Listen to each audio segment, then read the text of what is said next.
to see everybody out here tonight, and we appreciate you coming in to give us your input. Got some hearings with two hearings here. We do have some people signed up, if anybody else wants to. Typically, I let people talk for as long as they want.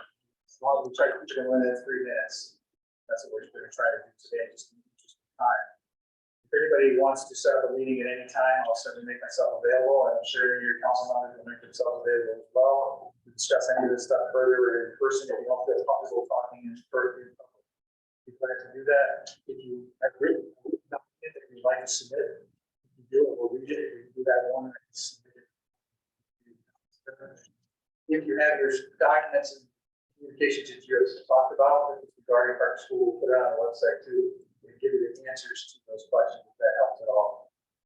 And we get those. Remember, in a public hearing, the council does not reply back. We listen. We're here to listen to what you have. If you have further communications, we will contact you with have your information here. There's a discussion period at the end of the agenda, which is something that's already discussed. We can stick it out, but it's going to be a long one, so there's. Hearing number 1 related to proposed sale and future use of the former Parker School building. First name I have on the site of this. Everyone,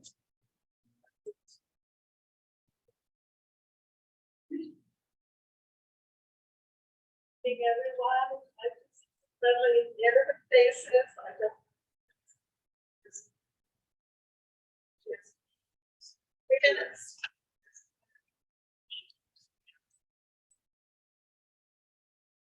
I've been a resident from October Street.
She's the task force.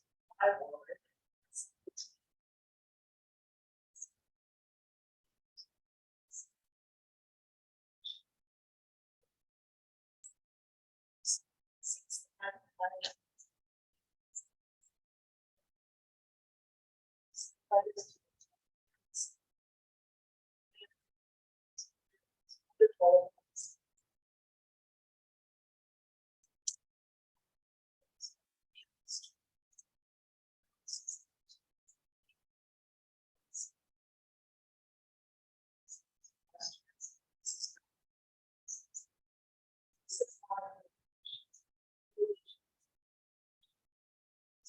That's all good.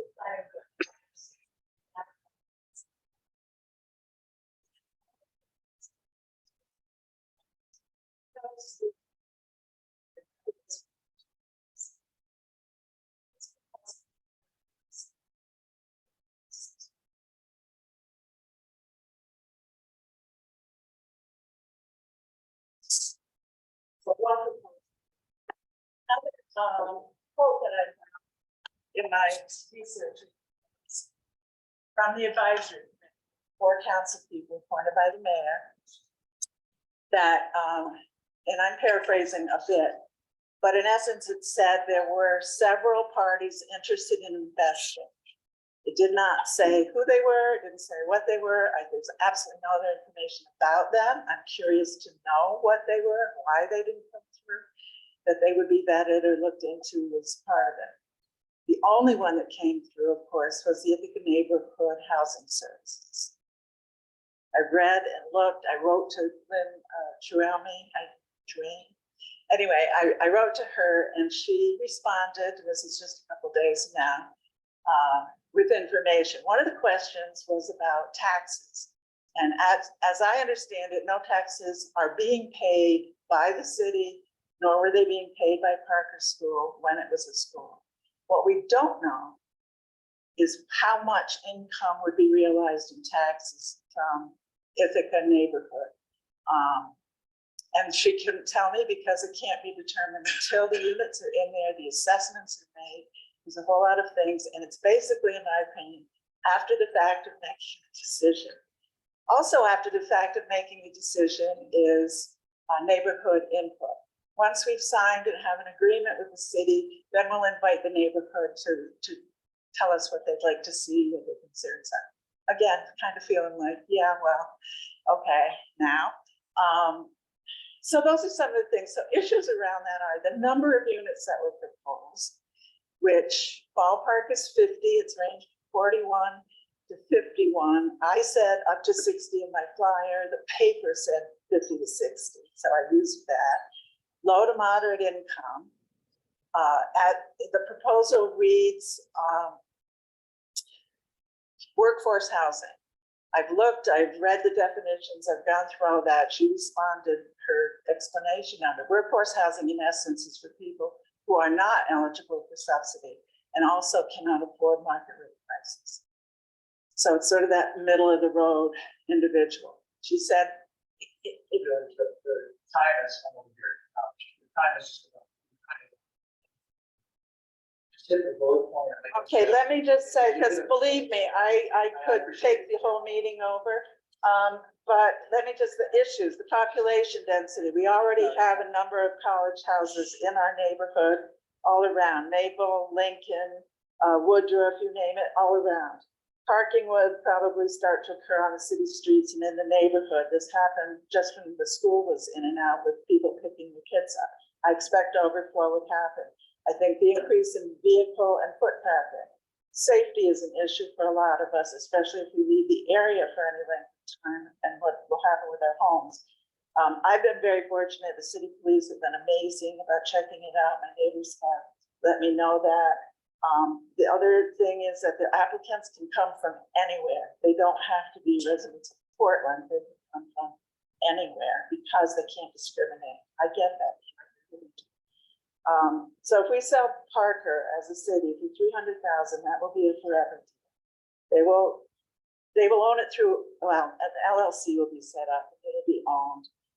And that part of the history of Portland, this historic building, and they want to add a 2-story addition on the west side. That would be to accommodate our care center for only Racker. So that building would be built, as I understood it from her letter, to accommodate the Racker Care Center. It would be a necessity. That's how I understood it.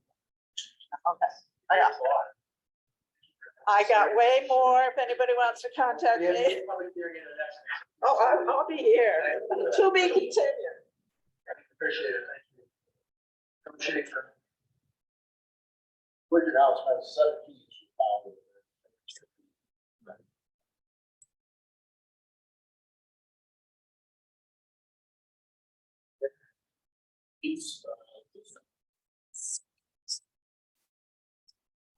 Give the chances. Good evening, all. I know most of you. In fact, I know more of you than I know more of them. Real close there.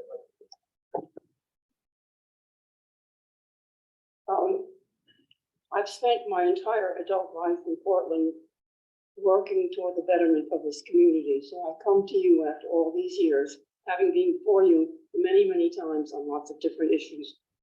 By the way of introduction to those who don't know me, I have served the city as a member and chair of the City Planning Commission for any number of years, and a longtime member of Councilman Katie Sullivan's Housing Committee. and I was a member of the Code Revision Committee for many years and served on the Comprehensive Plan Review Committee. That being said, I just have a couple of points I'd like to make tonight. One, the city's master plan.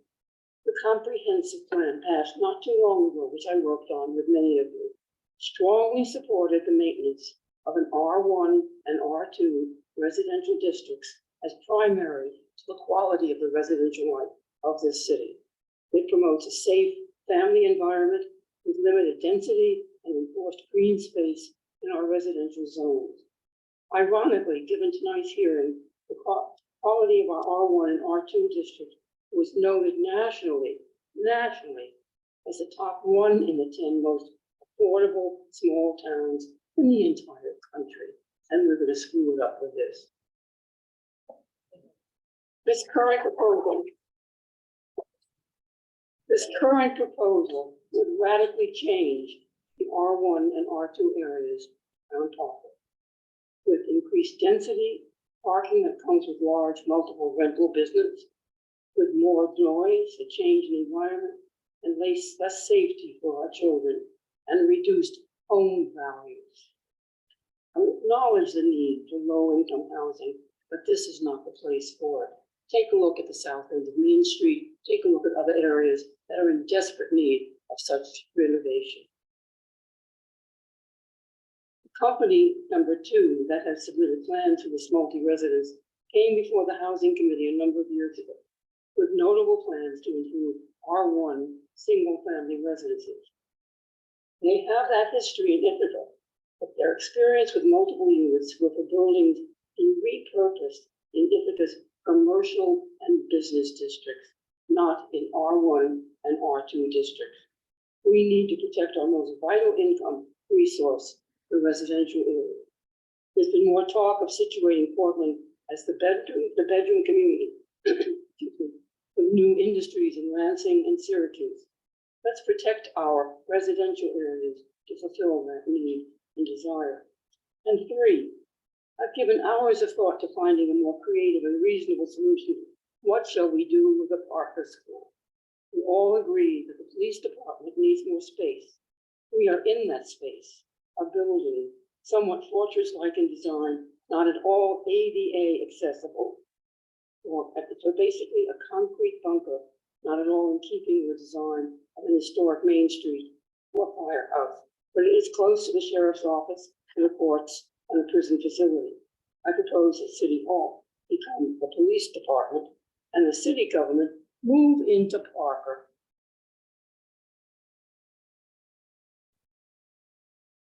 Parker, you would bring to Parker a busy hours, not unlike the school's previous 8 to 5, with an occasional evening meeting like PTA or teachers meeting, and a limited workforce and traffic in the heart of the city. We might even seriously consider apartments and the tax savings, the southwest corner of that building for childcare, keeping the playground for the community as well. The building lends itself to that sort of interior repurposing, smaller offices, a couple of large spaces for meetings, everything that you would need for a city hall. We need to think in more creative ways to protect that which is most valuable to our city, not for out-of-town profit. So all I want to say is thank you for your time.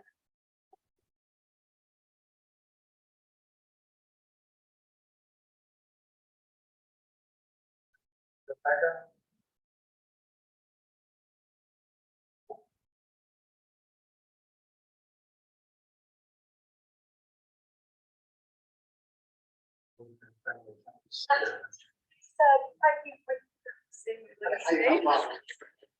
Rebecca Bedorian. Hi.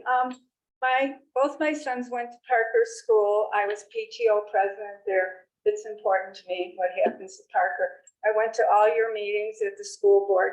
And again, I kind of heard the language you knew. Parker School and Bridger were going to close. You just heard it in the language that was being spoken. But I'm here because if anybody knows me, I like to preserve Portland and items within Portland. So I've called the mayor's office to ask about items within Parker School, like the clocks, the library tables. And I know this might not sound important, but that is part of Parker School. So will they be donated? Will they be part of the sale? Will it go to reuse center? Will it go to Capco? Will it go to our other schools? So the items that my children sat at will continue to be used by children and other people. That's all. Thank you. Thank you.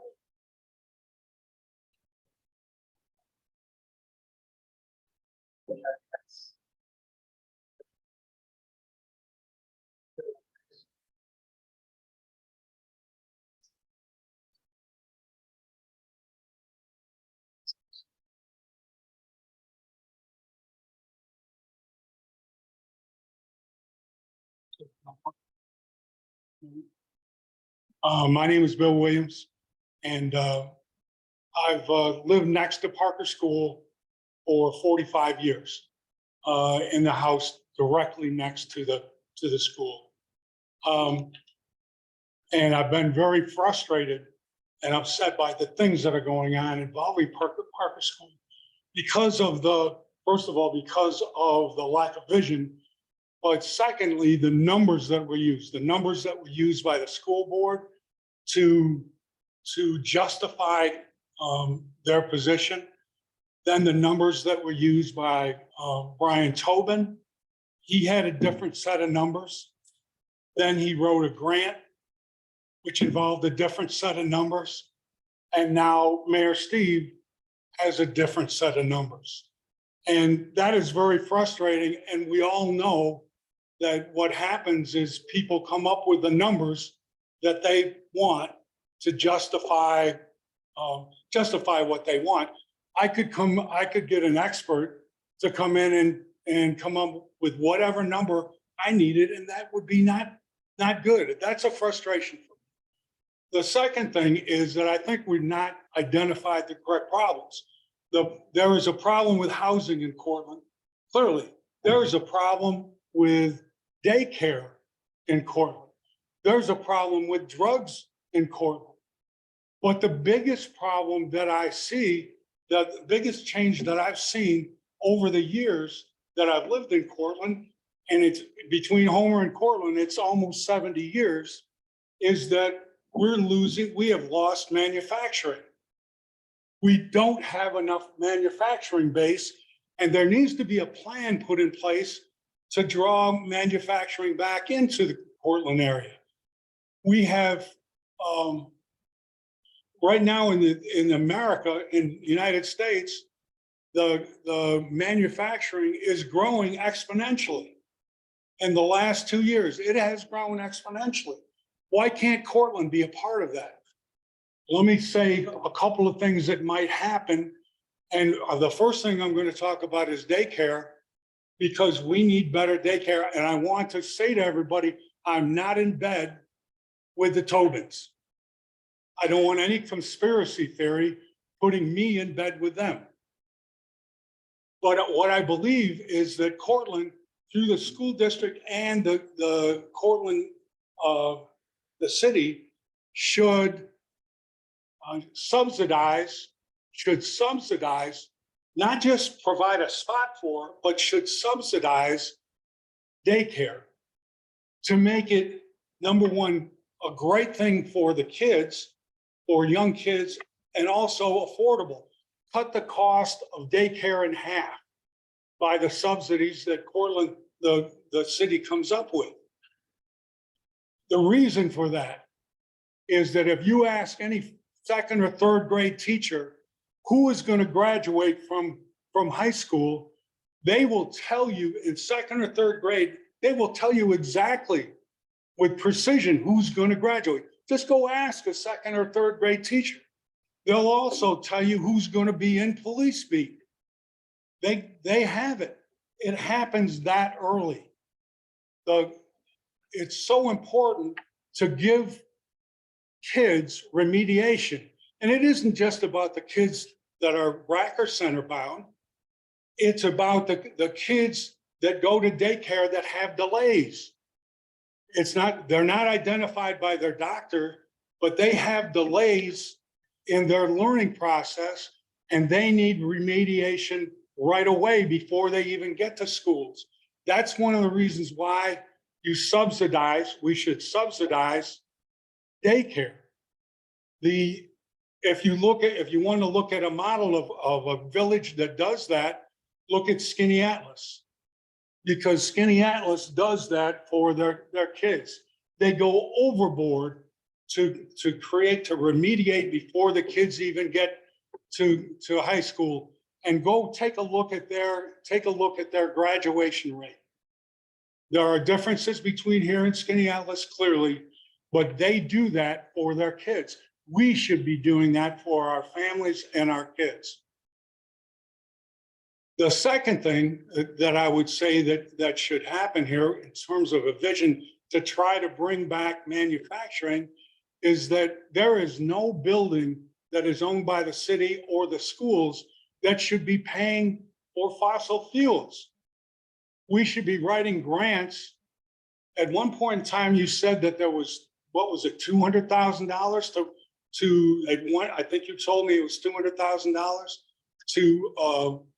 to heat Parker. Well, why are we doing? Why don't we write grants and get alternative energy sources? Put solar panels on every school and in every vacant lot in Cortland, in parks, set aside part of the parks for it, set aside areas of the school fields for solar panels. Pay for free energy costs for manufacturing to come to Cortland. Give them the perk number one of great childcare at affordable rate. Give them a break on energy costs to try to attract them.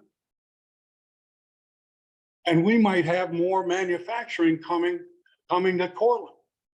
The third thing that is to me is a negative is that the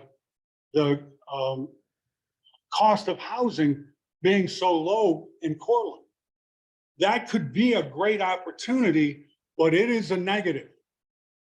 Make no mistake, it's a negative, but it's also, just like these other things, it's an opportunity. We could have the opportunity to give people that come in, manufacturing that comes in, and the people that work for those manufacturing entities, they could have great housing. They could have affordable, great housing here. But remember, the whole objective is to try to bring back manufacturing, because those of you who have lived here for a long time know that that's what's in decline. And the other problems that we have extend from that. You're welcome.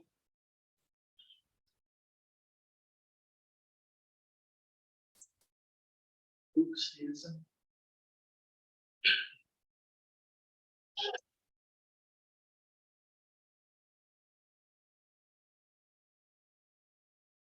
Hello. I have a quick comment and a question for the group. My name is Luke Stevenson with the Emergent Party. At the previous hearing regarding the INHS proposal for the Parker School building, an important question was asked about the Dormitory Authority of New York State bonds. It was said at that time a lien exists on the property and that future clarity and updates on that situation would be provided. It has been a month plus since the Q&A notes were released that said the city is working on. What updates are there regarding the status of the bonds, regarding the status of the lien from DASNY? And I don't understand how, as for Common Council or for the public, we are able to make an educated decision or an educated statement without having that information. Thank you. Was there somebody else that would like to speak?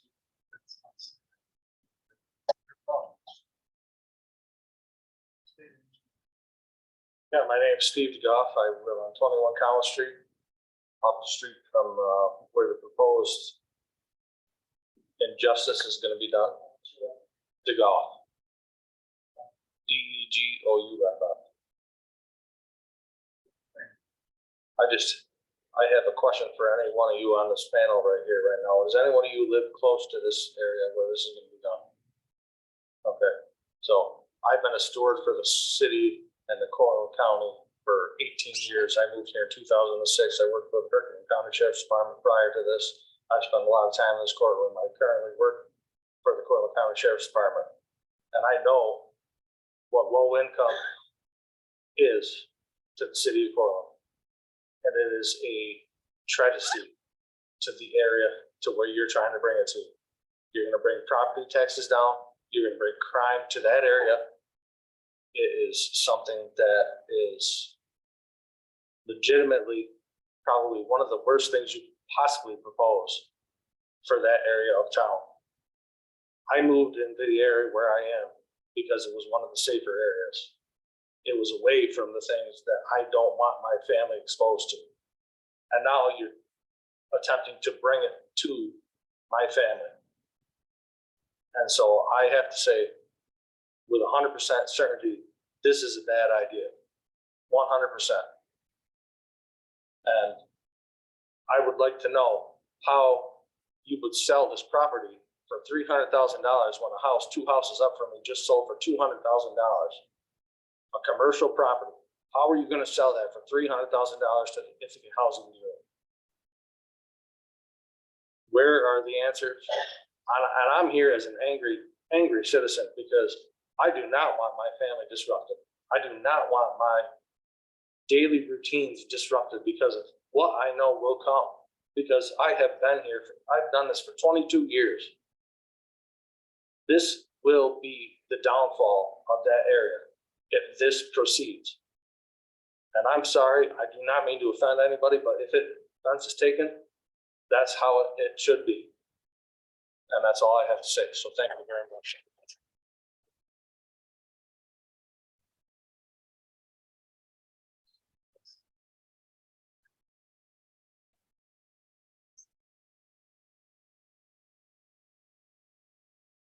State your name and your address, please. Yep. I'm Phyllis Williams and I live at 83 Madison Street. I'm the wife of Bill, who spoke a little bit ago. As he said, we've lived in our property for almost 46 years and we raised 3 sons that went to Parker School. I taught at Parker School. I retired from Parker School. Our property goes from the beginning of the parking lot of Parker School all the way the entire depth of the school. And so we're really invested. And the only thing that's separating us is a chain link fence, which is an issue for us. We've never had to put a privacy fence up because it hasn't been needed, because school's over at 3:30, 4 o'clock. As my husband said, I was very upset when Parker closed, and as we said before, they had their set of numbers to close the school. And then I was very happy when we found out that maybe there would be daycare at the school. Since I retired, I sit on the committee on preschool special education for the city of Portland. And I see how many parents have a need for daycare and they have a very hard time getting a lot of waiting lists and whatever. So I was so happy about that. And then of course, the numbers changed again and now we can't do that. And I guess that I'm just sad, you know, that something can't be done to Parker School that doesn't include 50 apartments. So that's about it. Yeah.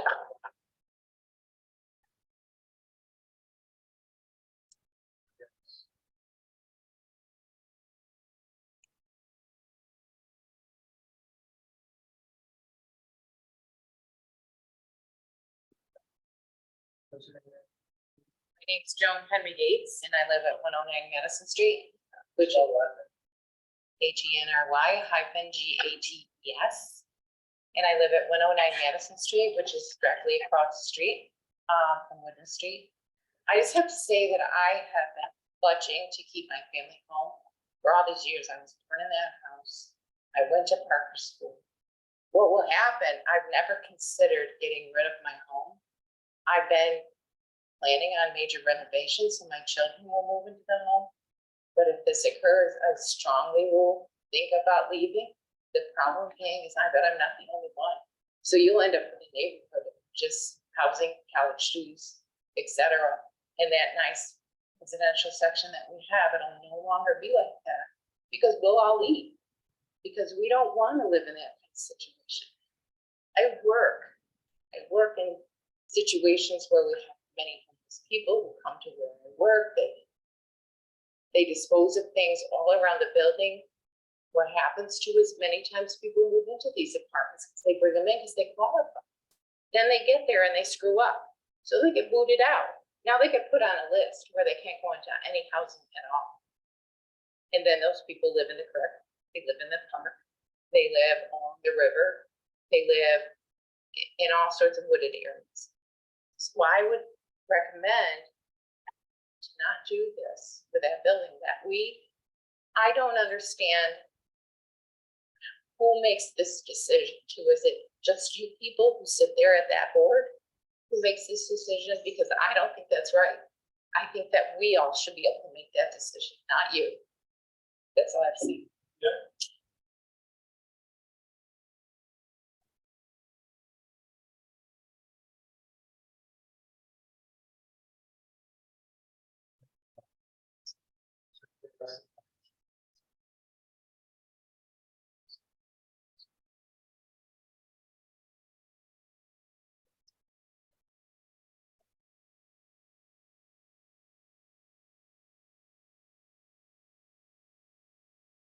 In the interest of everybody that is here, I would like to know actually what your guys' opinion is on this decision, because this affects everybody in this room. And obviously everybody that's here, this will directly affect. And obviously there's people here that are here only because I only learned about it today, that this meeting was happening today.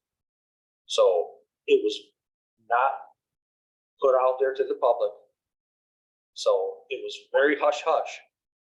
If I hadn't read it in the Cornwall Standard, like, I'm just curious, like, where does, and in light of what she just said, where does the decision come from for this? Is this from you guys? Is this like, who actually decides the end decision for this? That was a question. I understand. There's a public hearing. Discussion. Okay. In the interest of.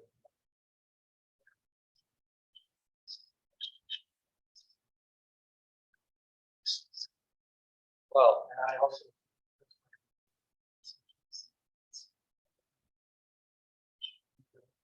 no. I don't want to have. It's actually, fine. Yeah, absolutely. But our point is that this is appreciated, but.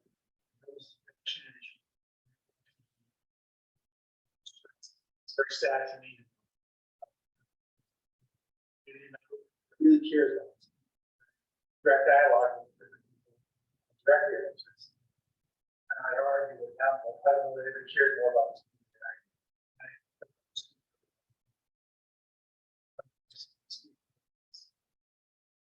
That's the purpose.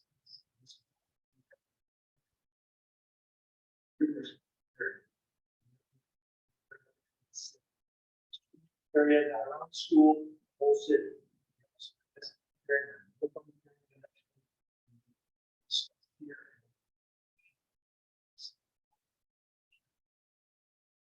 Issues.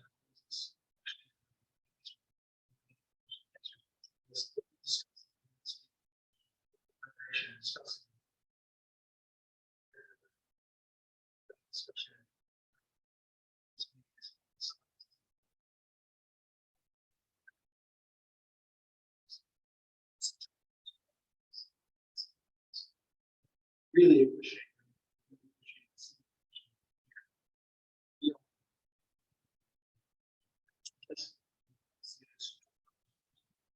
See a daycare. See it.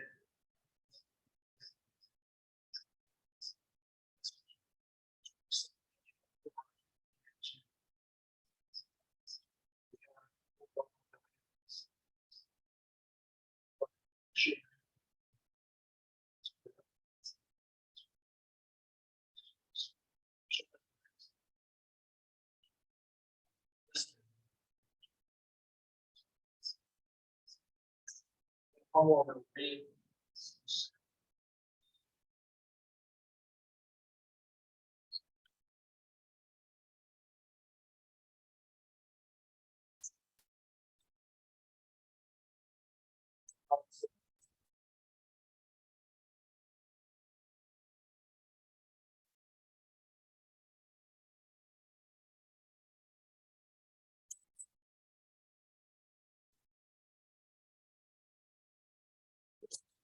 Sharon Steve.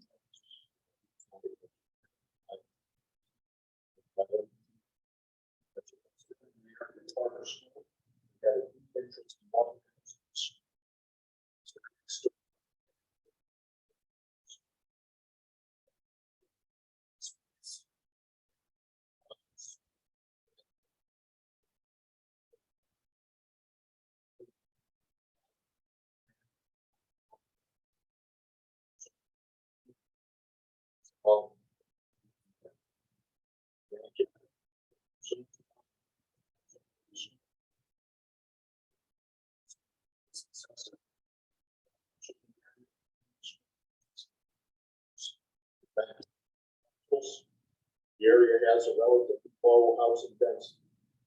The addition of 60 apartments in the school would destroy the residential nature, far exceeds the footprint of the school. Further, accommodating that many cars will necessitate paving of any green space by the school. As the area is in a floodplain, I think the addition of more impermeable parking lots is not acceptable. While we want to maximize the number of rentals to their investment, but their needs should not outweigh the concerns of the neighborhood. I have been concerned for years about the city taking over merely rental versus owner occupied housing. We've gone over that point. This leads to a lack of community attachment, and other problems. Aside from the merits of this proposal, which I oppose, I hope the city would focus more on programs and incentives for first-time home buyers, home repair programs for owner-occupied homes, and conversion of rental homes back to owner-occupied residences. Without these aggressive efforts, I fear the trend will continue in the city largely owned by landlords, many of whom live out of the area. If we want to attract new homeowners and families to the city, and not continue to enable the degradation of our neighborhoods. One final thought. The city obviously needs a new city hall as well as new facilities for the police department. Why not move city hall and the police department to Parker? There will be plenty of space. It's completely located and would not further degrade the neighborhood. We have one brief email.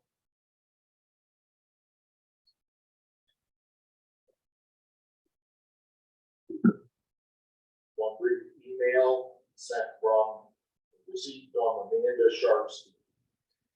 My question for tonight's common council meeting is related to the Parker School building.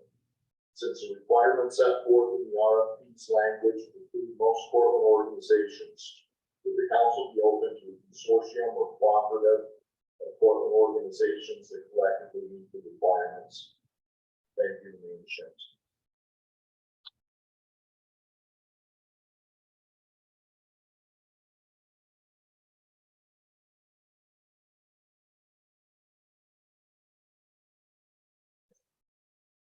That's probably related to the wholesale of introducing the form part of the school.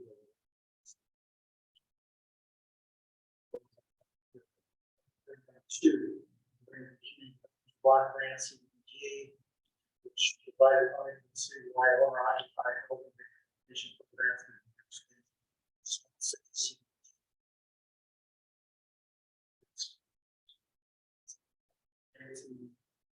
Development block grant CDBG, which provided funding to the city wide owner occupied housing rehabilitation programs, New York State small cities program. That's all we speak to two related. With the provide funding for citywide owner occupied housing rehabilitation programs, with third state and small cities. CDBG program. That being said, we'll close that public hearing. There's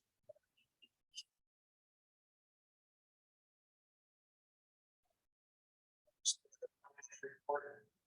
City budget year-to-date.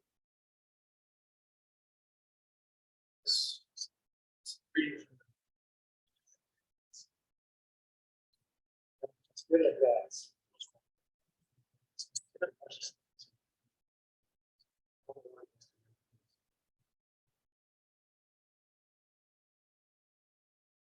Councilmember Scott. Present. Councilmember Silverman is reported absent. Councilmember Snell.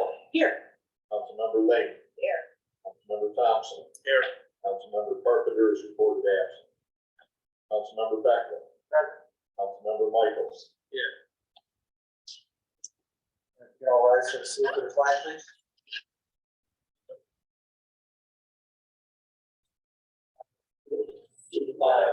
United States.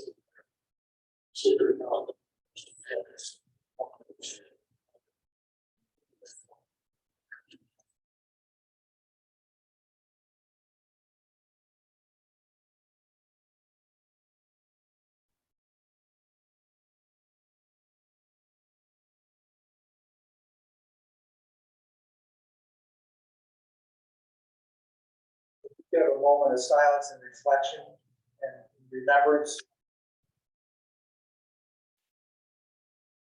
We get a moment of silence and reflection and remembrance of Connie Searles, who, her family and friends, who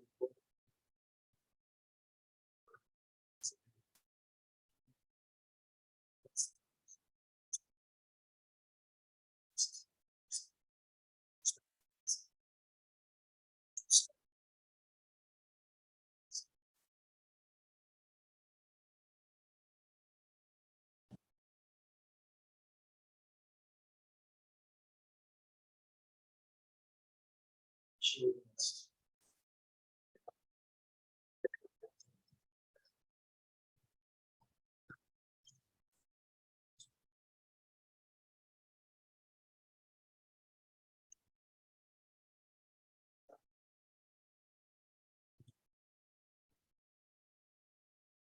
Yeah, privilege of the floor, we have people signed up for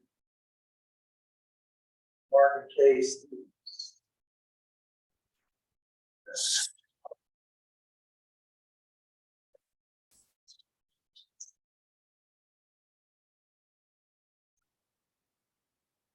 Well, I have some documents for the council as well. I'm sure you did those too, but I can do that afterwards. Hi, my name is Kay Yang. I'm a resident of Portland County. I grew up here. I actually went to kindergarten at Parker School, but I'm not here to talk about Parker today. That was an interesting conversation. I want to say that I went to the Portland Junior High School during a time when there wasn't much acceptance for LGBT people in this community. I was part of helping to start a gay-straight alliance at my high school, and I have been an ally to the LGBT community. I'm part of the community. Anyone that knows me knows that I've always stood up on the side of justice, on the side for truth, and also, of course, anything that has to do with protecting children and keeping them safe. That's part of why I started working at the Portland LGBT Center back in 2012. So when I worked there, we were in a completely different environment than the one that we're currently in.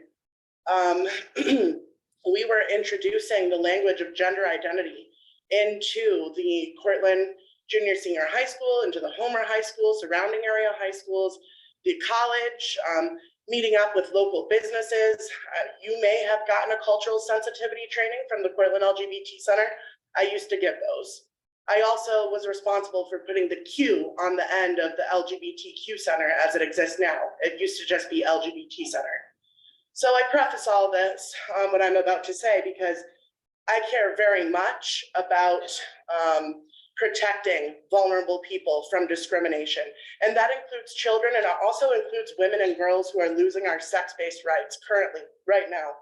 not just here in Portland, all of New York State, all of the United States, not just the Western world, but 191 countries all around the world. That is happening, and that is part of why I'm here today. The Cortland Common Council approved a Pride Festival to be held by the Cortland LGBT Center back, I believe it was in April. And I went through the minutes of all of the council meetings, and I couldn't find anywhere where it was said that there was going to be an all ages, family friendly drag show. And I didn't see that anywhere. And I couldn't find any answers about who actually approved for that event to occur. So it's to my understanding at this point that it was an unpermitted event. The festival itself, they asked to have permits, to have vendors, to have booths, to have games, to have people in the park. There was never any mention of an all ages drag show. Now, drag is an adult sexual form of entertainment. It always has been. Any thing to the contrary of that is very, very new. I have a lot of things to say, and I know that you all have a long meeting, but I want to be clear about what's going on here with the drag, because drag is absolutely sexual. I have photographs here with me from a drag performance that was put on in 2012 when I worked at the Cortland LGBT Center. It's at the SUNY Cortland. It was directed for adults because it's sexual. It's very clear. These are sexual materials. Drag is for adults. Now, when we invite strangers who are not qualified in early childhood development to our town square to talk to children about consent, that's raising a lot of issues. You're going to have people in the community that are not okay with that. So I want to say that we don't consent. And this is not a left or a right issue. I'm not a left or a right person. Anybody that knows me knows that. And this far supersedes American bipartisan politics. This is a global issue, and it's about the sex-based rights of women and girls, and it's about child safeguarding. So it's not a left-right issue. All people who are concerned about the health, safety, and well-being of current and future generations have a vested interest in this conversation. Adult taxpayers in Cortland County do not consent to publicly funded institutions, organizations, and parks being used to promote and host a so-called family-friendly and therefore all ages drag show. Our consent was neither asked for nor granted. We do not consent to this use of public funds and spaces being used to promote a sexualized form of adult entertainment featuring adult performers whose social media pages proudly label themselves as burlesque dancers and display nudity and lewdness that is 100% not appropriate for children. So the Common Council did not consent for an all ages drag show in the Courthouse Park, our public park, our town square. It was used non-consensually.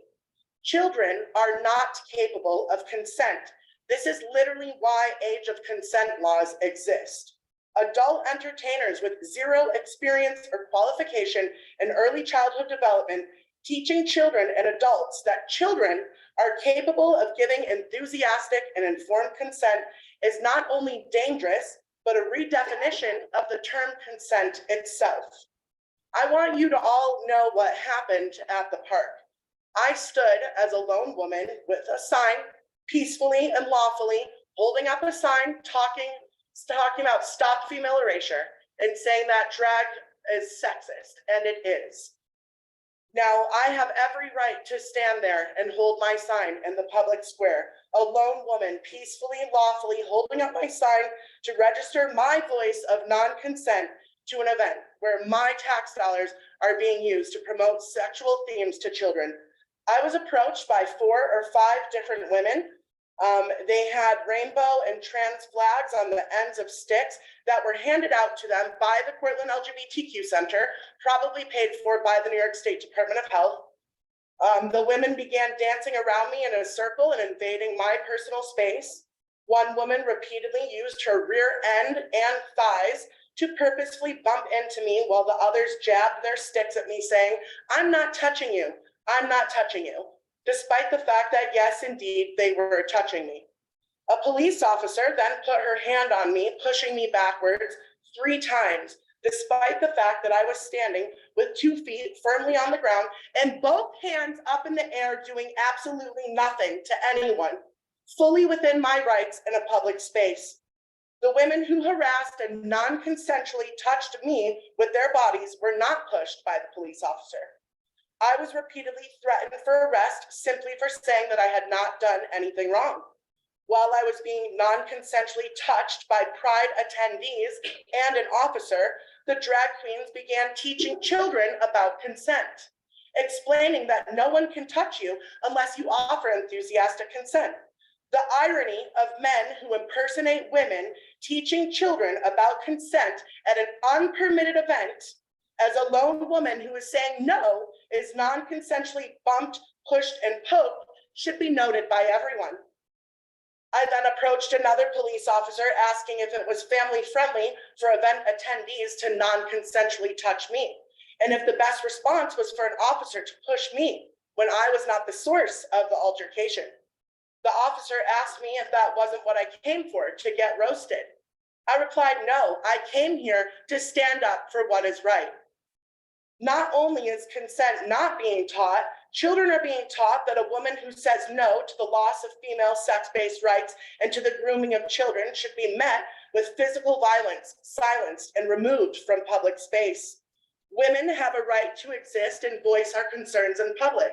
The right of people of all ages, races, nationalities, religious and political backgrounds to speak freely in the public square must be preserved. Thank you.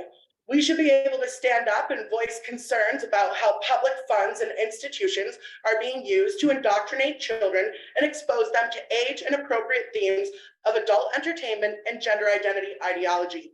A woman standing up in public to say, I am a woman and I do not consent, should not be subject to harassment, intimidation, and violence. And yet that is what we see happening. And that is what I personally experienced at the Courthouse Park during an unpermitted, all ages, family-friendly drag show. The term TERF was used against me by several attendees to the event and volunteers with the Cortland LGBTQ Center. Yes, the term TERF is a misogynistic slur. The term TERF is a misogynistic slur that typically accompanies threats or acts of violence against women who do not believe that men should be allowed to access female sex spaces.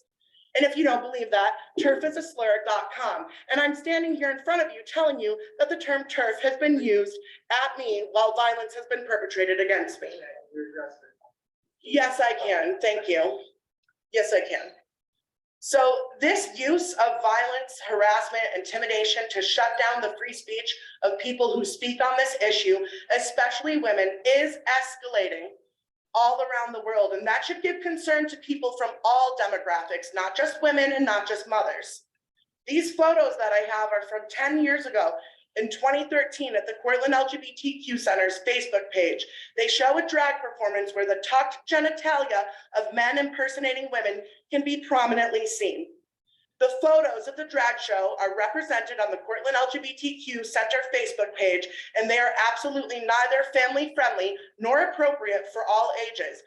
Grooming is when people use charm to desensitize and normalize and exposed to an increasing level of escalating boundary violations over time. So cartoonish drag queens imitating Sesame Street characters and singing the ABCs to children in between costume changes at our Cortland Free Public Library, conversations about consent, rainbows, glitter, and rainbow-colored condoms are all examples of grooming. These behaviors, offering these things, talking about these things to children in public spaces, these behaviors normalize and desensitize children to adult sexuality. When children are exposed to adult sexual activities, this interrupts their natural, innocent development. Chad Felix Green is a drag queen and author of Surviving Gender, My Journey Through Gender Dysphoria. He says, I love drag, I have done drag. Many of my favorite celebrities are drag queens. But by its very nature, drag is already unsuitable for children, based on the culture it flourished in and the way the art form communicates to its audience. It barely translates outside of the LGBTQ cultural bubble. The more you remove these elements, the less it resembles drag and the more it looks like advocacy for something kids just shouldn't be exposed to. You take away the cursing, the sexual innuendo, the revealing clothes, the provocative dress, and all you are left with is a man, an adult man in a dress mocking women and trying to convince children he's an ambassador for an entire community. So I want to say, the LGBTQ Center might have the name LGBTQ in it, but they do not represent the LGBT community in Portland. They do not represent all of the voices, and they certainly do not represent mine. As a former employee at the Portland LGBTQ Center, I am mortified that this is being allowed in our community. It would not have been permitted when I worked there. I wouldn't have gone for it, and I don't think any of the women who worked there would have gone for it. Our public funds should not be used for this, and I would like to know who approved this. And since the Common Council didn't approve it, what is the normal procedure, typical protocol when the proper permits and approval are not obtained for an event that uses our public parks? When did the Common Council know that a drag show was being marketed as all ages, as family friendly, with the Cortland Free Library logo on it? When did the Common Council find out? Why did the Common Council not stop this? And will the Common Council promise our community that we won't have to come here again or protest in front of the library or in our public parks to say, no, children should not be exposed to sexual themes? I would like to hear a comment from the Common Council. I know this isn't a back and forth, but eventually I think that these answers need to be given to us because community members are just finding out that this even happened. And I would also like to say many, many community members from all different demographics have reached out to me personally and privately and expressed their fear to speak on this issue.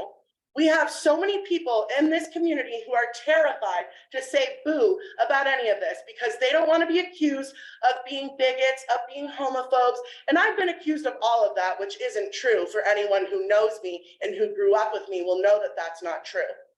But I want you all to know that our community members are scared to voice these concerns to you, to each other, to other people in the community. They're scared to talk about it.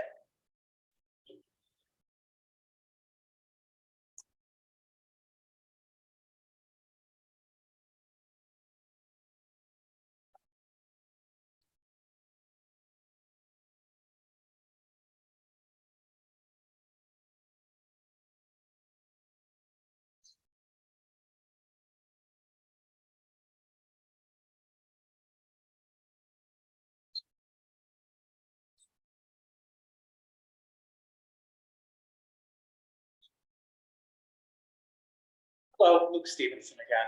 I'll try to keep my response to under 3 minutes as is custom. But I just wanted to highlight a few things in view of that comment.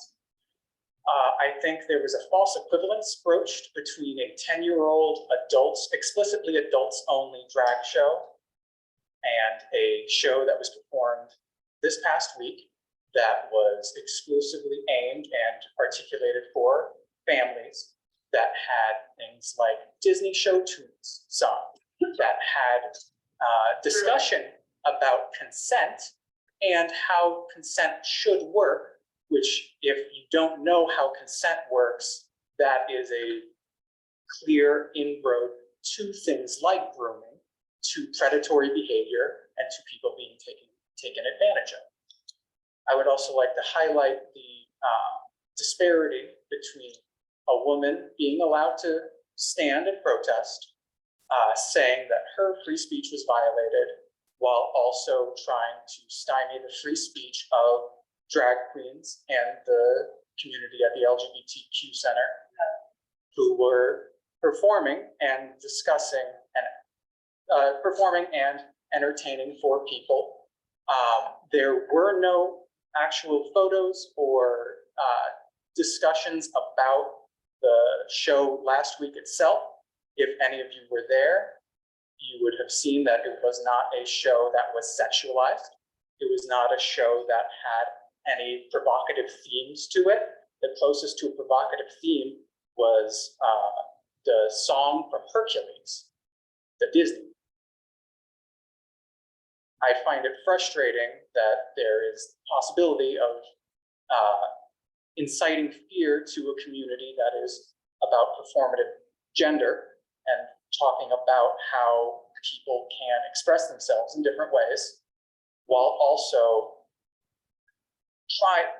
trying to shut down any future events that while trying to shut down any future events that could be perceived as problematic in a sexualized context, when there were police there that did not raise any issues about sexualization of children.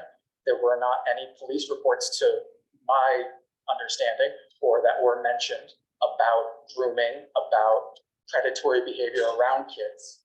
And honestly, everybody who I saw at the event, I was a booth member there, was lovely.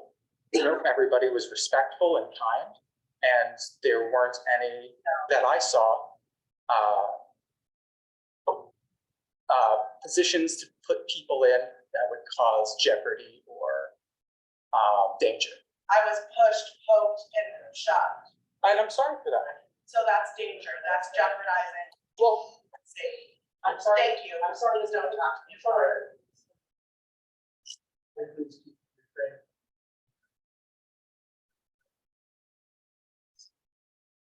Mayor, can I just have just 1 minute? That's it. Nope, it's gonna be a comment about this topic, and it'll be less than 1 minute. Thank you. Scott Heath.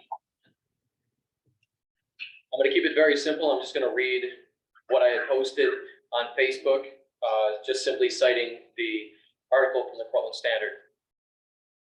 Portland, there is nothing family friendly about perversion. Do not be deceived.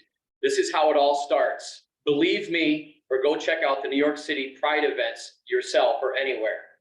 Perversion never breeds wholesomeness. Sin never leads to righteous living. What a pernicious lie from the media, naming it as family friendly. I'll leave it at that.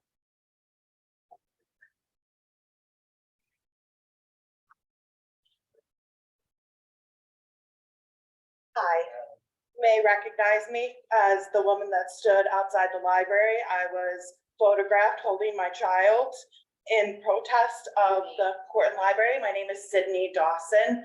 I'm a homeschooling mother that was extremely concerned with the library's involvement with this event. I did interview the director myself before a bunch of community members started reaching out to her, and she did have more involvement than the paper is leading to believe in the actual, in actually planning the event. She did specifically, if you notice, plan all of her involvement around the drag show so that people could attend it. And I do have her on recording stating that she believed drag shows can be family friendly. I believe that your community members here are being lied to and manipulated. And I think you guys should strongly look at that. The library tax was just voted on and increased for 3 municipalities in this area from 2% to 8%. That is a large portion of your tax money that is going to indoctrinating children. Thank you.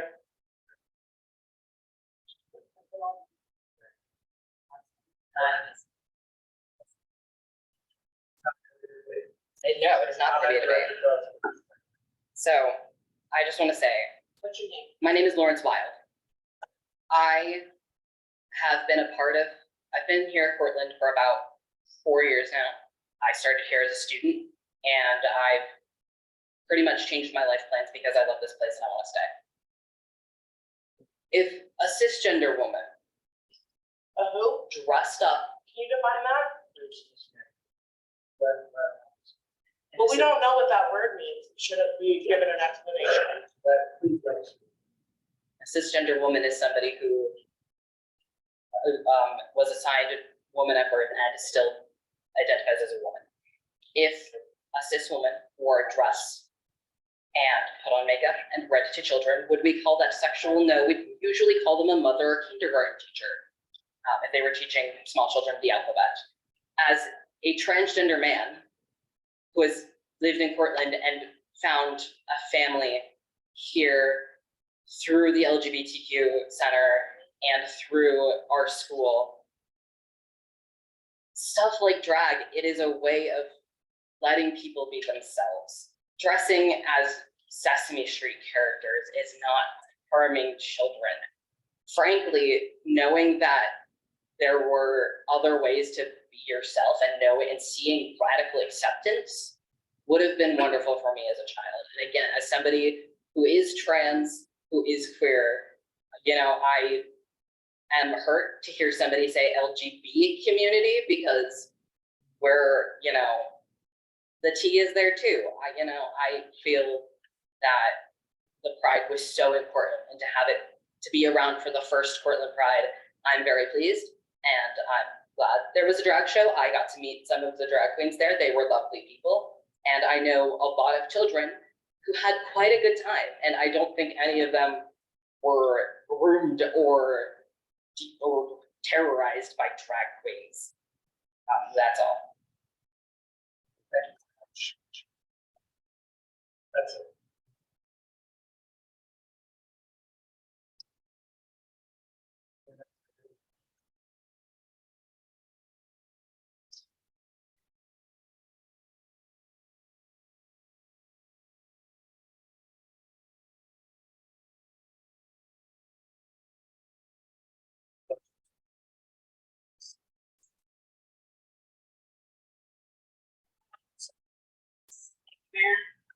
As you received in your packet, there was a memo outlining this month's financial report for June 2023.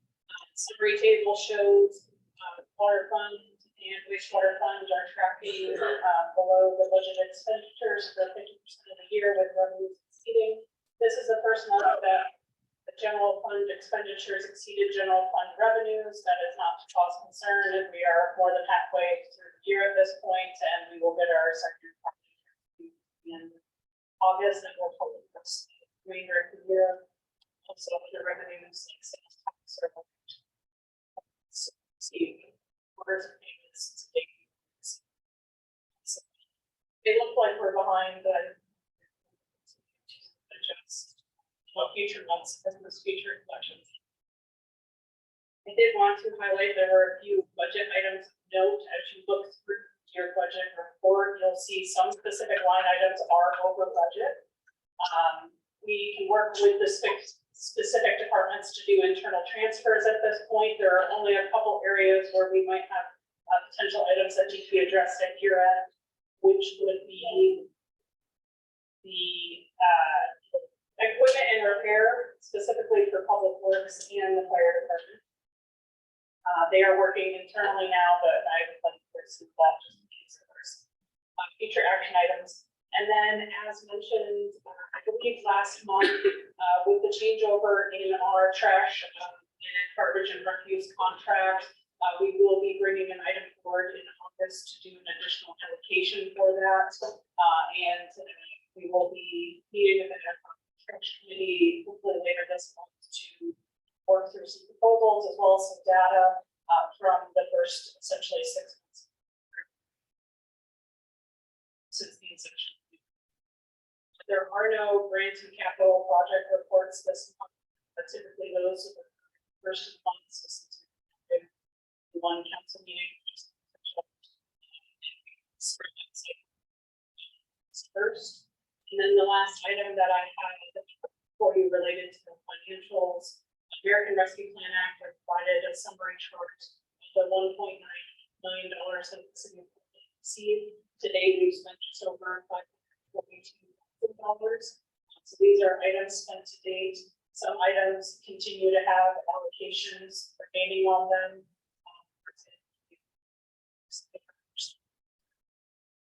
Next month, we plan to a portion of these dollars to allow us to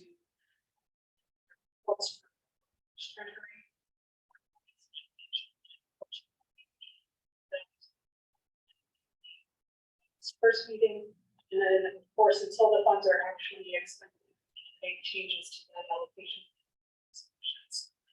You'll see that in your packet. See there.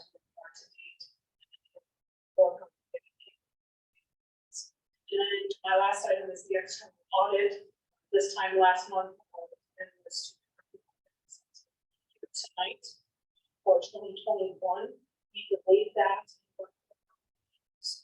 unique situation because of the timing that we could have issued today, and then we would have had to do some restatements on 21 and 22, since we still had both engagements open. We decided to hold them on so we can make some audit adjustment of the trees in 2020. That is on schedule. As of today, I'll have a sure we're still on track for 2022 being presented. For 19, they answer any questions on those items or other.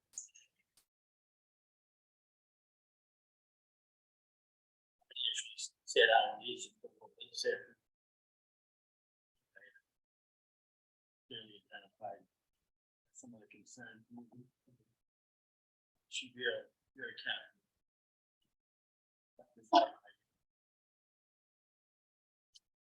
Anybody else?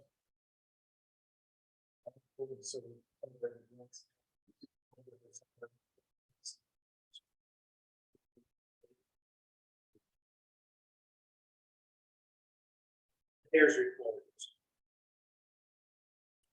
So next week, I asked.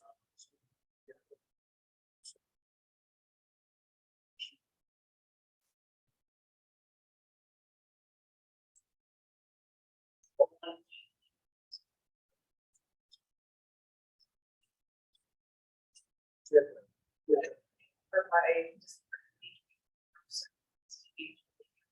six. First of all.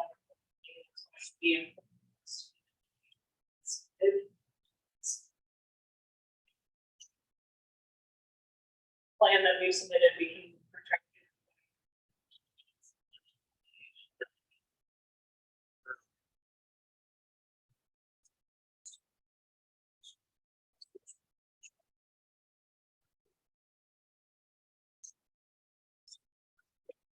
Either using the word obligated.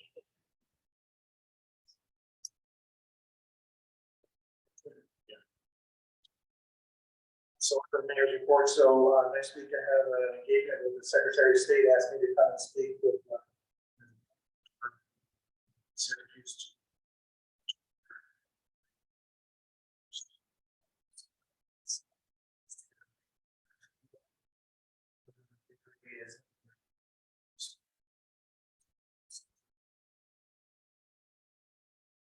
Restarted their construction, and that's.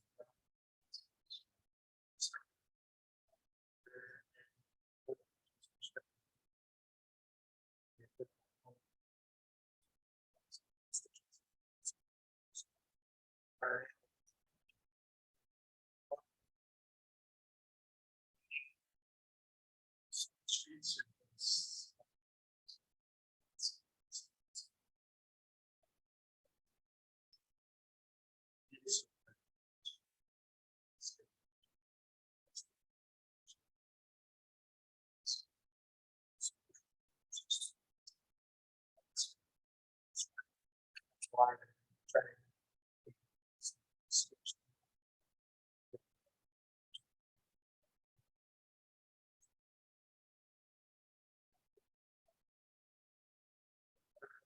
Staying.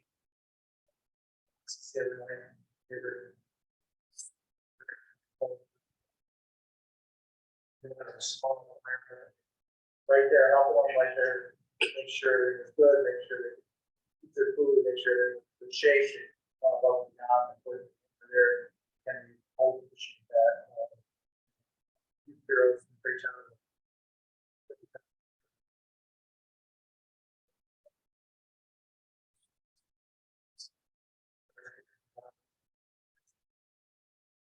People this, DPW has done a great job this season. Get a lot of work done, get a great company. Take care of the wants and needs. Here as having wants and needs. Like the response of the water departments doing great, doing some water main replacements.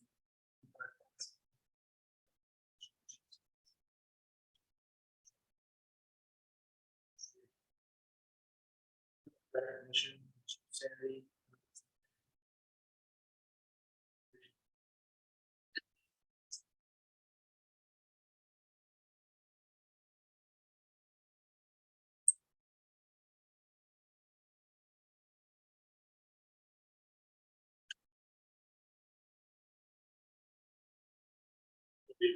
First of all, I'd like to apologize for rejecting there, but everybody has a right to their opinion. Speak. So I thank you for this opportunity. Tonight, we are not honoring a police officer. There are some, one of our citizens. Back on May 10th, Officer Kristen Drake was involved with the individual who left, suffering from medical, without permission, being called back, rather large and he was uncooperative. It became quite a rude battle. And the citizen came to her aid, saw it, did the right thing, the wrong thing, did the legally justifiable thing, and came to her aid. Seriously injured. So can I call Jason Allen Hardwick up here?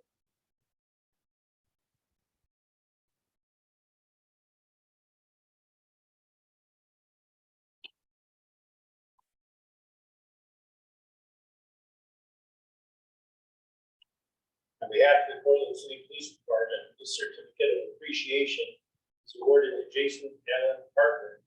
Deep appreciation for your heroic, selfless actions, coming to the aid of Kristen Drake, assisting her, their officers arrived 8/10/2023. She was being attacked by a person in crisis who escaped from Buffy Portland Medical. Presented this deed today, July 20th. Thank you very much.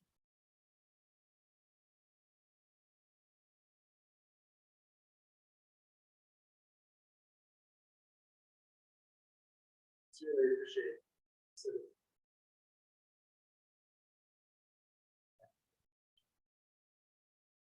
Thank you.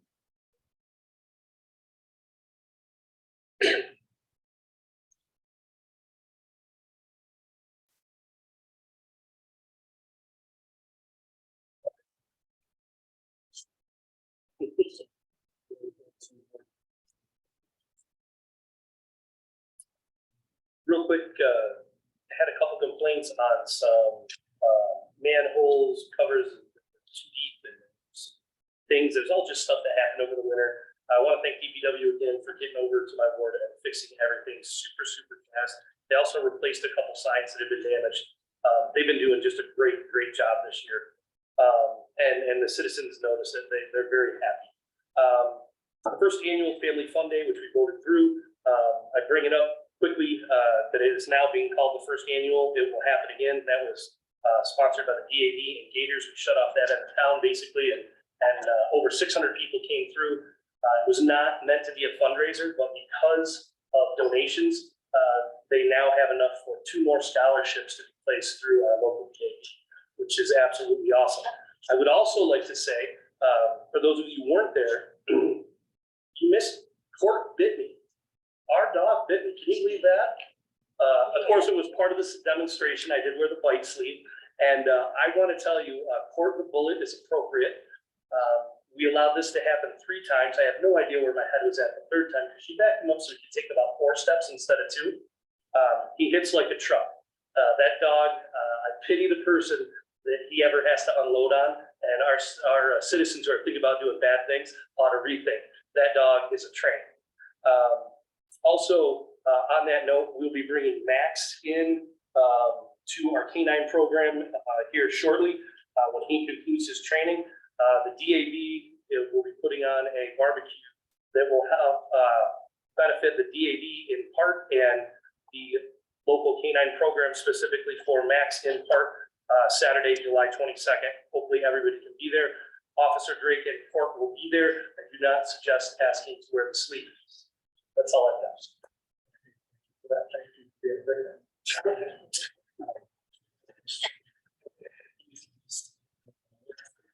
So we're having discussions with DOT. I have a resident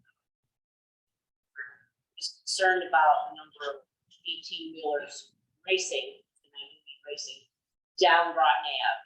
So entering in discussions with the DOT to figure out how we can address this issue and figure out ways to slow. Also, I just want to encourage the community, remember the waterworks. We've got the little library there, it's stacked full of books, and it's a perfect opportunity for parents, grandparents to bring children there during the day and to take books, so. That's it. I'll try it in board. Anyone who'd like to come over to Tompkins and have the tractor trailers going up there, please tell them they can sit on my side yard and watch them. That's it. Oh, I attended the Pride event over the weekend. Yes, you did. And I hope there's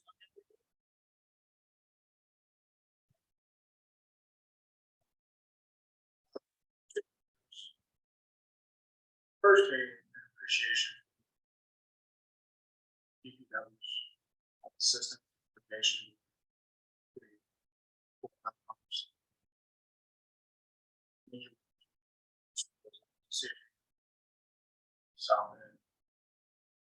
Same.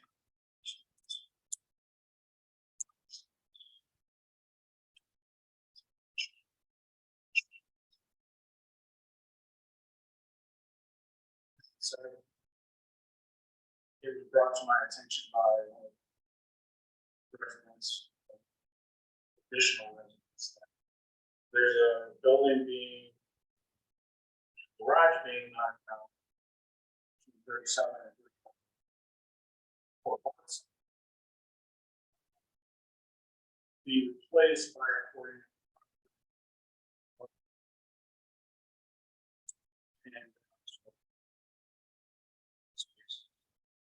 Residents are deeply concerned about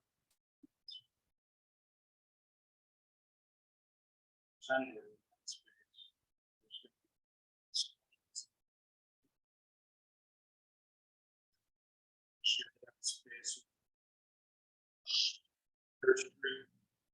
It's right on the corner of that, which is very residential. Adjacent to that, subs that just moved. Deeply concerned. Planning. And there's procedures for that.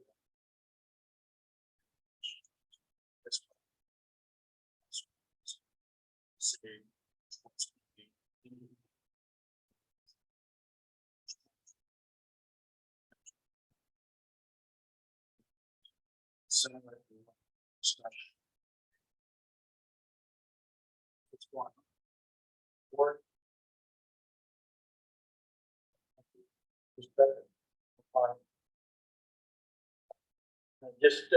Just one thing, we had a whole incident involving 12 dogs.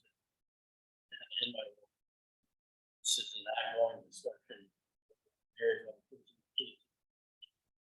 Trying to come up with some means to rectify this, so these issues don't occur. We'll be getting back with you at some point. We'll come up with But something I do want to, people that do own dogs have a responsibility of keeping them under control. And for those that wish not to do that, you will be penalized, you will be fined, and we will find you. That's all I have to say tonight. Thank you. Thank you. Moving to approval of the minutes.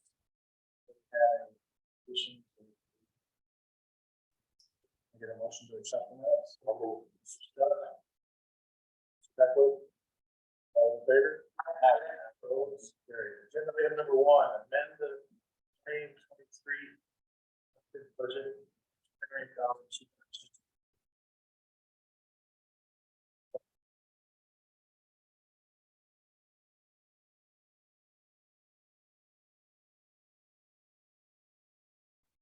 This is a budget amendment forward that includes the sale of surplus items required in police. I'd like to recognize 2 police department donations, one in the sum of $750 from some federal credit union to support the K-9 activities fund, and another of $4,000 from the Portland Rotary Breakfast Club to support the purchase of the drone equipment that was authorized last month. We also have an insurance recovery to be appropriated of $19,300 for the first repair of damaged loader. Thank you, piece of equipment. We have supplemental payment from the village of Ryder to recognize the youth bureau for Ryder pays us to provide lessons to their residents.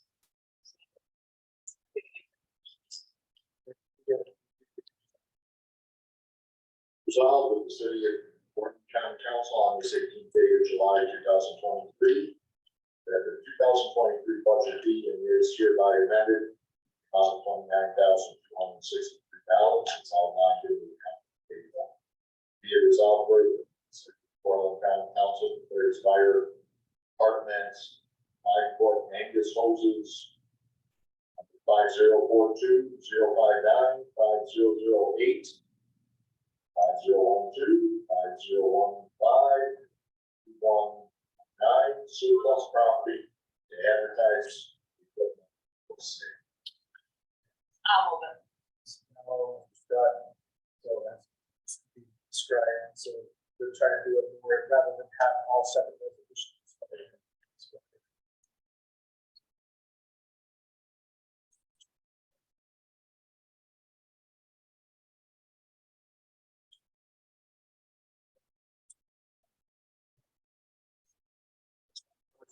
It's 5 years now.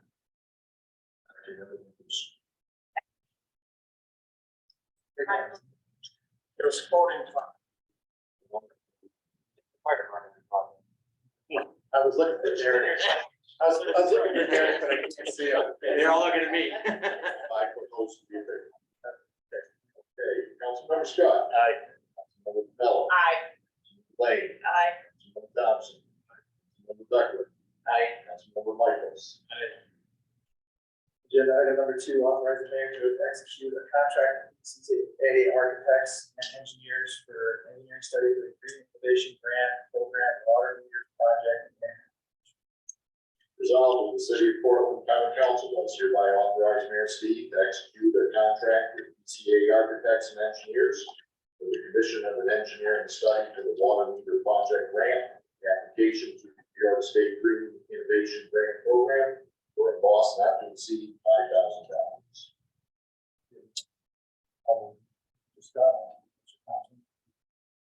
So this is hopefully towards water meter replacements. Question? How many is left? You just need one. Who just asked that? Mr. Dolly?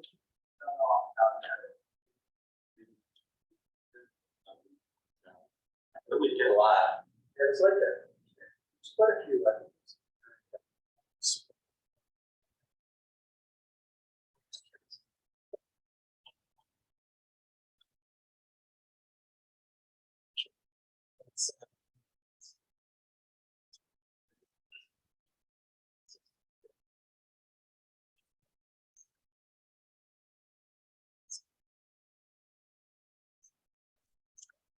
Councilmember Mello. Aye. Councilmember Lane. Aye. Councilmember Thompson. Aye. Councilmember Beckwith. Aye. Councilmember Michaels.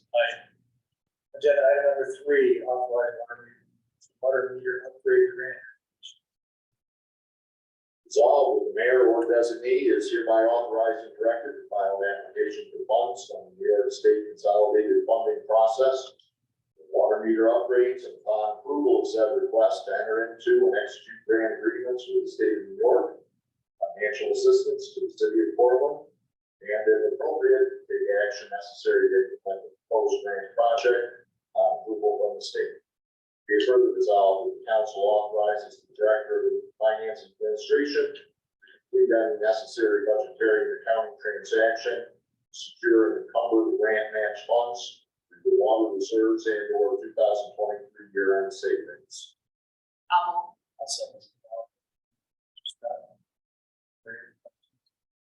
We get the answer, Mr. Billy, yet? So are you saying that? People that we will have some reserve as well as year-end savings. Year, once we get the permit,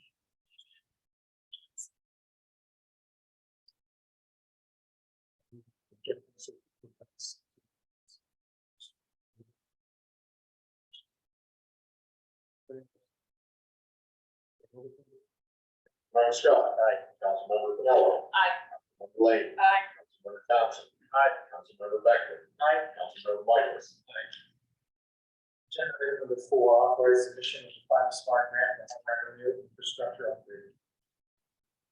Resolved that the city of Portland County Council authorizes the submission of a grant application in the amount of $2 million. A local match of $2 million sourced through the active EPA WIFIA loan. Be further resolved, Mayor Steve Boyd's designee is hereby authorized and directed to file an application for grant funds from the New York State Climate Smart Grant for $4 million total project cost. Upon approval of said request to enter into and execute grant agreement, state the financial assistance to the city of Portland, and if appropriate, take actions necessary to implement the proposed grant project from the state. Mrs. Becker, the question? No.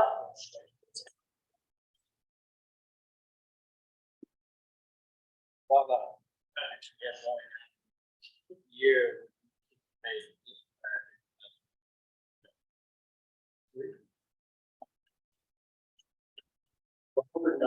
Next year, right, Mr. Billy?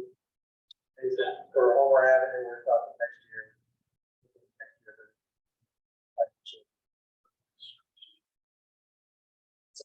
Or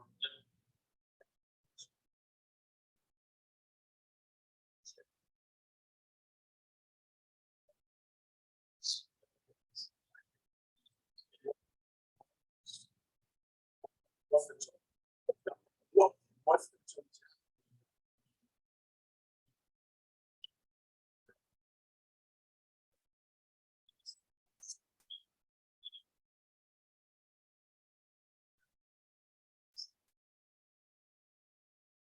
Yeah, that's what's passed.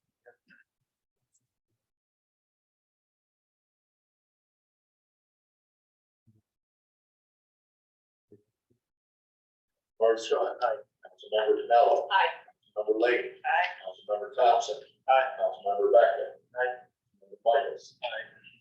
Agenda item number 5, authorize Homer Ave infrastructure upgrades grant application. Resolved that Mayor Steve Boyd's designee is hereby authorized and directed to file an application for funds from the New York State Consolidated Funding Process for Homer Avenue infrastructure improvements. Upon approval of said request to enter into and execute grant agreements with the state financial assistance to the city of Portland. If appropriate, take actions necessary to implement the proposed grant project on approval by the state. Scott? Second. I'll second. Mr. Miller? Any questions? Councilmember Scott. Aye. Councilmember Pinello. Aye. Councilmember Lane. Aye. Councilmember Thompson. Aye. Councilmember Becker. Councilmember Michaels. Agenda item number 6, authorize mayor to enter into a lease agreement on behalf of the city of Portland with Davis Hills Development LLC for the operation of the solar energy production center. Resolved that the mayor is hereby authorized to enter into a lease agreement on behalf of the city of Portland with Davis Hill Development LLC pursuant to the terms as outlined within said proposed lease agreement. Be it further resolved that said lease agreement, if approved, shall be subject to any conditions set forth as a result of the county and or city planning approval process as may be required. Can we table this? Get a motion to discuss first? Make a motion. Motion. And just gonna get a second. Awesome. Mr. Beckle? Mr. Beckle? What discussion? Looking to table.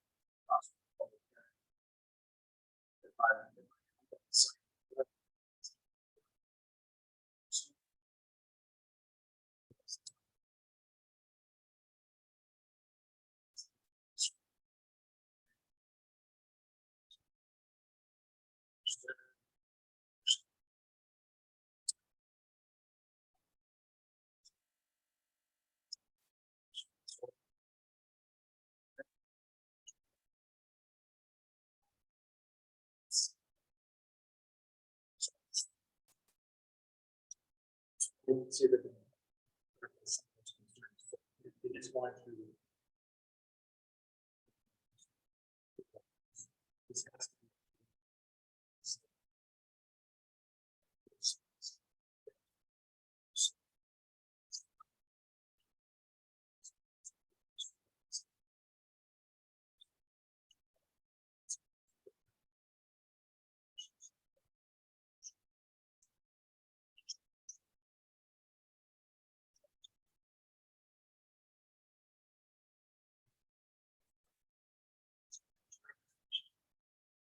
Change of structure.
It's a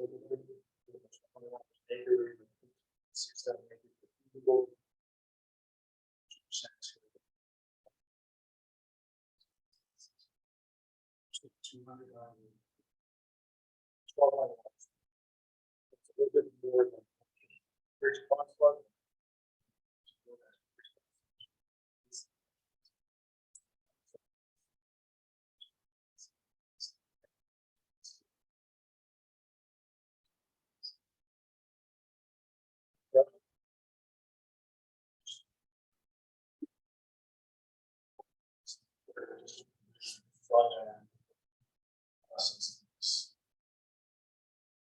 On all the applications. It's gotta get a special use permit, it's gotta get a site plan review, it's got county planning. Before any of that happens, the process of raising. Soil and water planning. And we don't take this. And there's gonna be a lot of opportunity here for anybody that's concerned. For me to speak up. And we're just on the front end of this process. That, from what I understand, again, adding more. I'm not.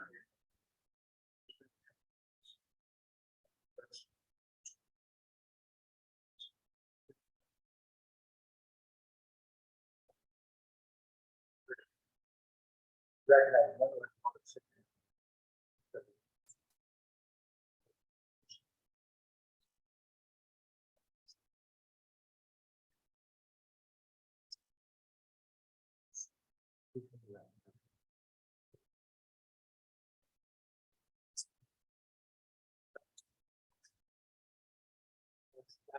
That is a flooding area.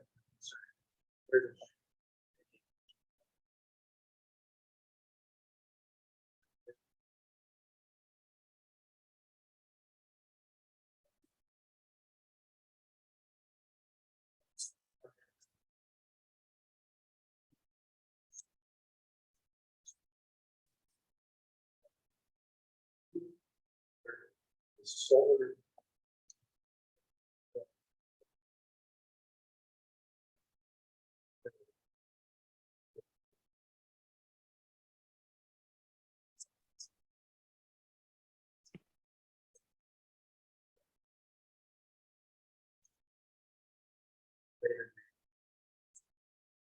Just to bring back some history on that used to be part of the.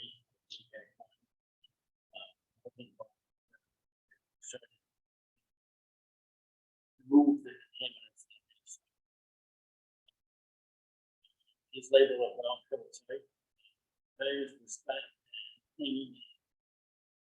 Topsoil was removed. Conveyed both places down there. Our text on regular basis. Taken. The interest. The only thing that, Bill on the side is something that said, there are specific guidelines. Break through that membrane, you have to make sure that you seal everything around it again, which is a costly, very costly project. Most people shy away from that. We put any kind of structure there, but something that needs to on that. Definitely. Yeah.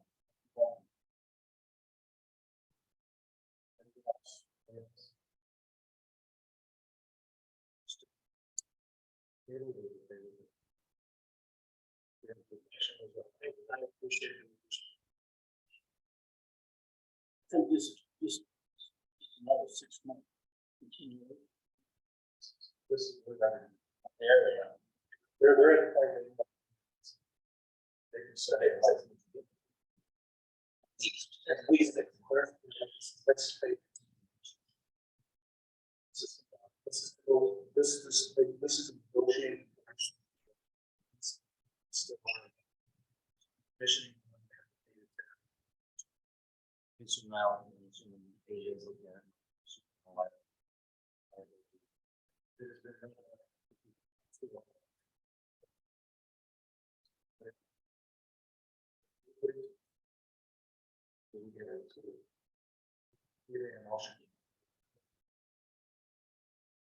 Councilmember Scott. Aye. Councilmember Pinello. Aye. Councilmember Lane. Aye. Councilmember Becker. Councilmember Michaels. Did I skip you? Yes. Councilmember Thompson.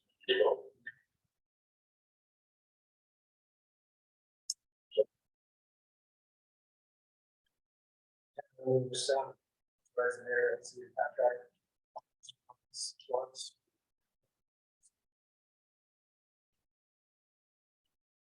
Resolved that the city of Portland Common Council does hereby authorize Mayor Steve to execute a contract with Hummel's Office Plus for office supplies as identified by the price list attached to this resolution, effective August 1st, 2023, with a term of 1 year with the option to extend to 1-year terms. That price list, part of the support documents, sent to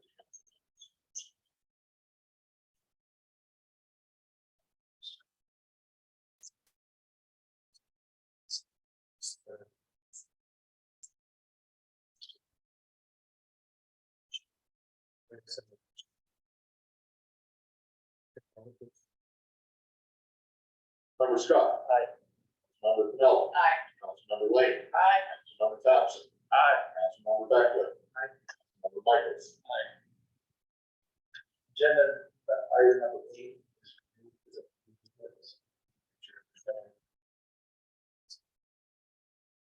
Agenda 9, resolution to authorize the award of microphone system.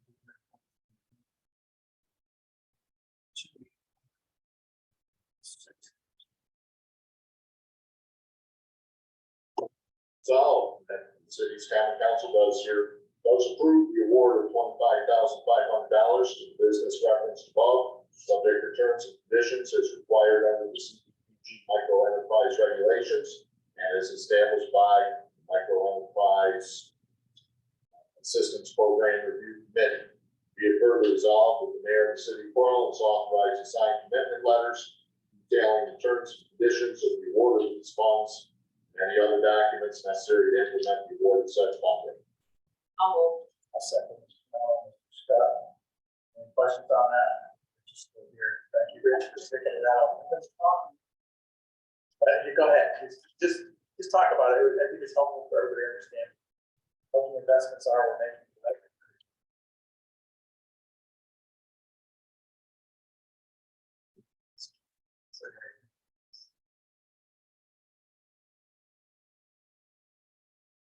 So this. Medical doctors, they're located in the downtown area and it's.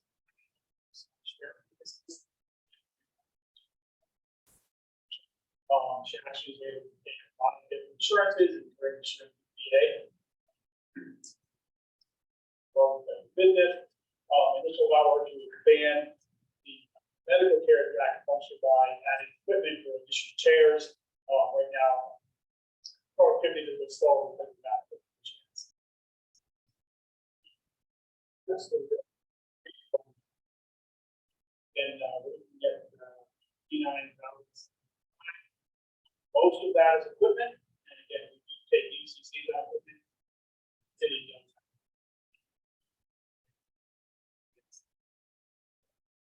That's the pictures, furniture. Training, capital, most of the money.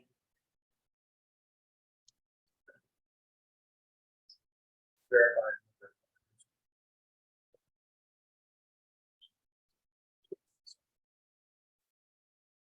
She has to.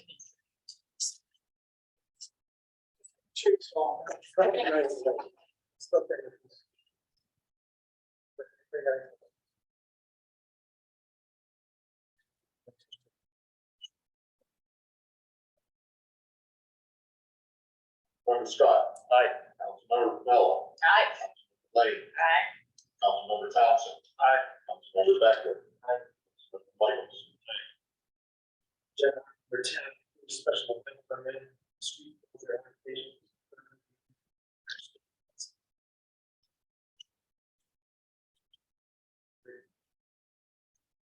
So that the city of Portland County Council does hereby approve for issuance by the city clerk a special event permit for the Empire State Classic 4-mile run, which is held on July 29, 2023. Be it further resolved that the county council does hereby approve the closure of Broadway from Warren Street to Ashley Drive, 10 a.m. to 10:15 a.m., July 29, 2023. Scott. Any questions? Councilmember Scott. Aye.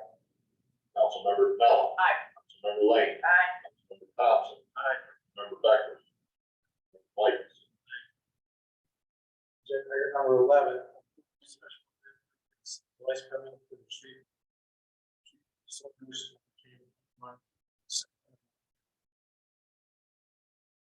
The city of Portland County Council does hereby approve for issuance by the city clerk, a special event permit, a sound device permit without fee for the treating disorders 5K Fund Run held from 9 a.m. to 11 a.m. on September 9, 2023. This individual organization is the parents.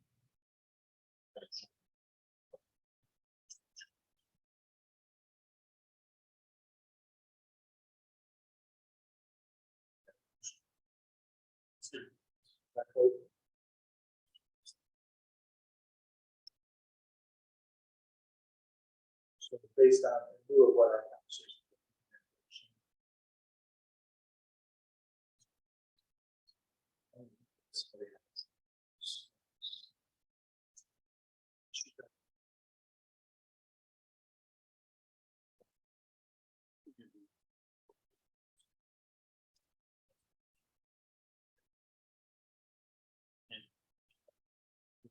For cemetery basic, based on. To make it clear.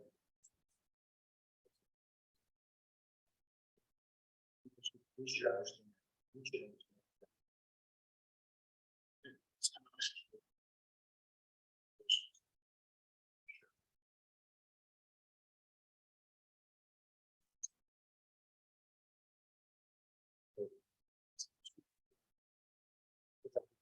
I'll share.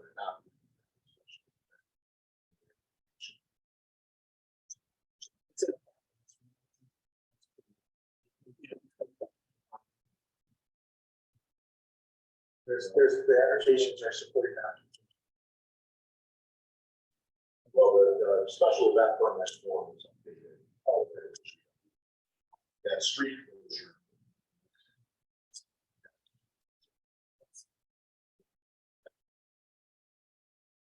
Think about it.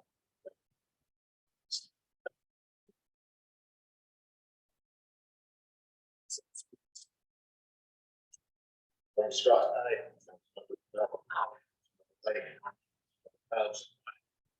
Becker. Michaels. Agenda item number 12, affirm the issuance of mobile ice cream vendor license to Magamo's Ice Cream. Resolved that the city of Portland County Council acknowledges and affirms the issuance of a mobile ice cream vendor license to Mega Moves Ice Cream. And just a note on that, the street code authorizes the city clerk to issue those licenses on certain conditions, which are not here by bring the resolution, just for awareness, I guess. Mr. President.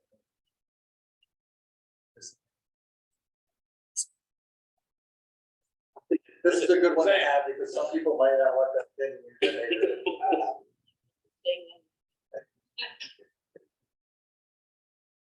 Councilmember Scott. Aye. Councilmember Pinello. Aye. Councilmember Lane. Aye. Councilmember Becker. Councilmember Michaels.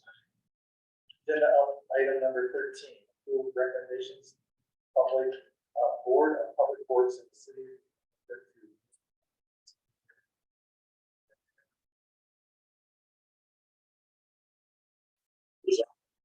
Consistent with the provisions of local law number 13 of the year 2023, the county council does hereby adopt the recommendations as outlined above.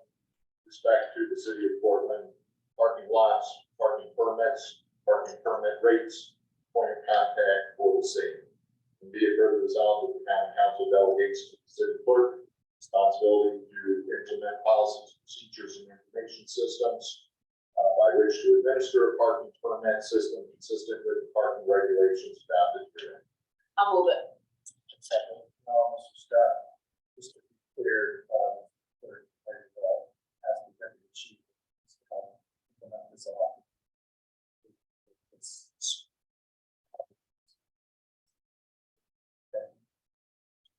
Anybody have any questions? I'd rather bring it again than just.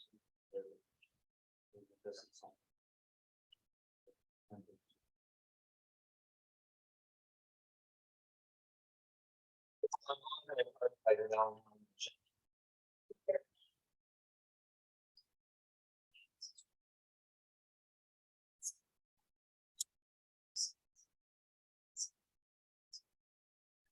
Maybe get minister, put that in there, that's all that. I didn't think it was in there, but it's on that time. President, establishing the events in the news.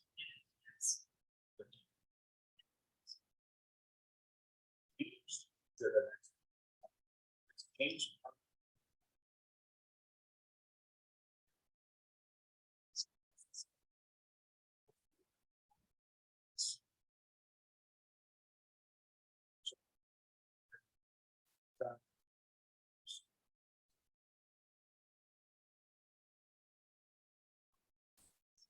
Then sign with your comment that you look.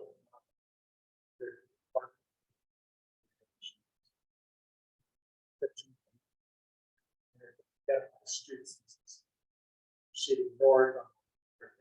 Starting here. So it needs.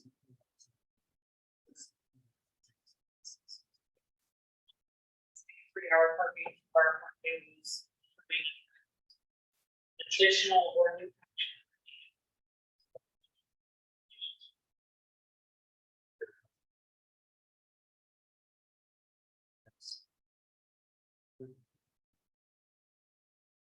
Councilmember Scott. Aye. Councilmember Pinello. Aye. Councilmember Thompson. Aye. Councilmember Becker. Councilmember Michaels. Aye. I'm sorry. Councilmember Lane, how do you vote?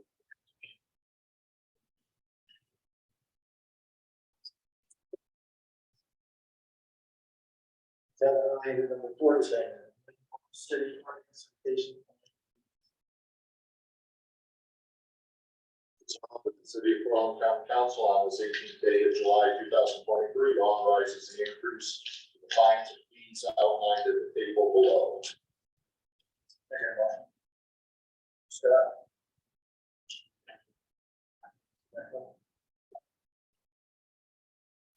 See, there's a.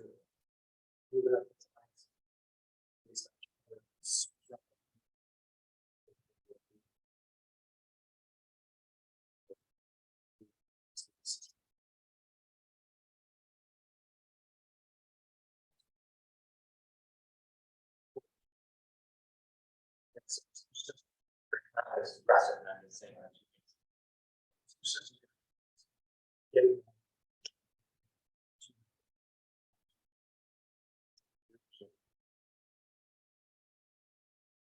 So this one. This is going to be brief.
Yes. For example, the first one that says, see.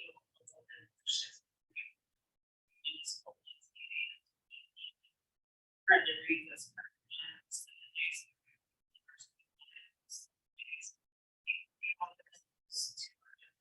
Education, $30.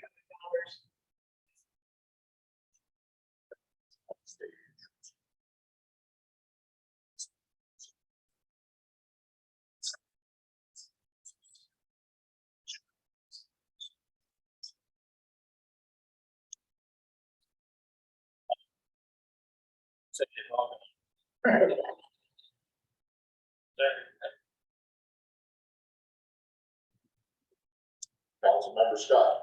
Councilmember Pinello. Aye. Councilmember Lane. Aye. Councilmember Thompson. Councilmember Becker. Councilmember Michaels. Agenda item number 15, appoint tenant representatives to the Portland Housing Authority. Resolved that Terry Robbins and Teresa Cullen are hereby appointed to the Portland Housing Authority Board for a term beginning August 1st, 2023 and expiring December 31st, 2021. Scott.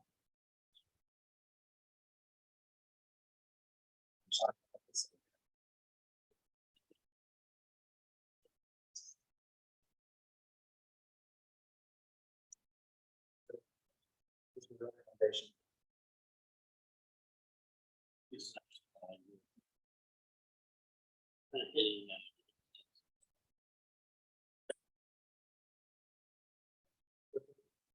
Councilmember Scott.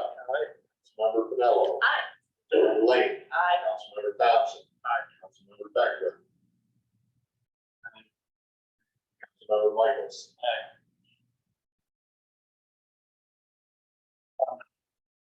So we do have an executive session. I want to, before we do that, to do this discussion on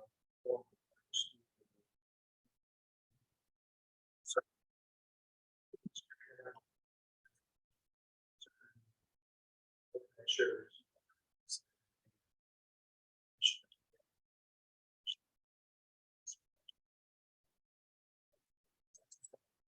Station.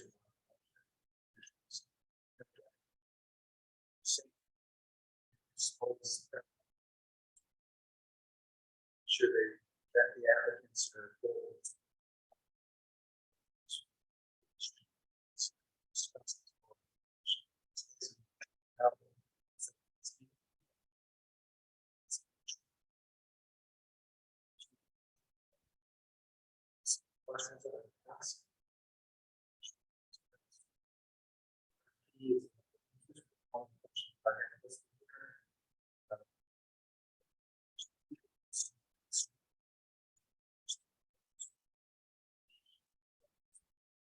Self is showing some interest.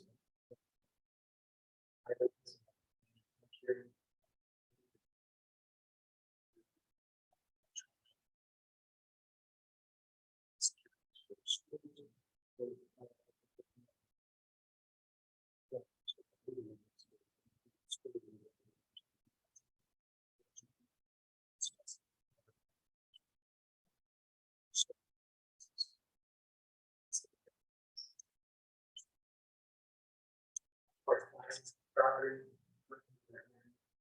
Never have.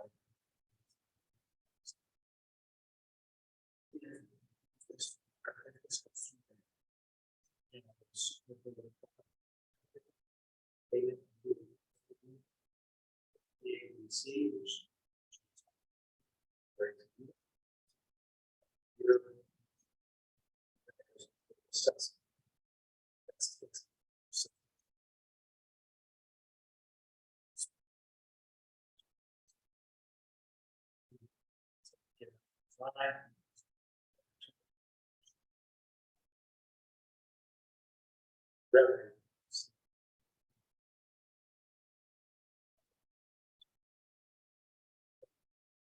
Who makes the decision on the question? Here. Here.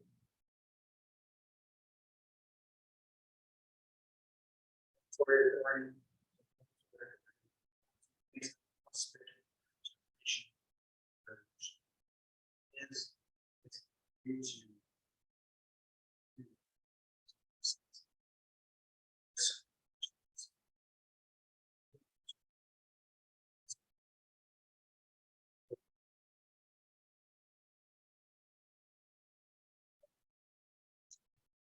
near the postings that are made.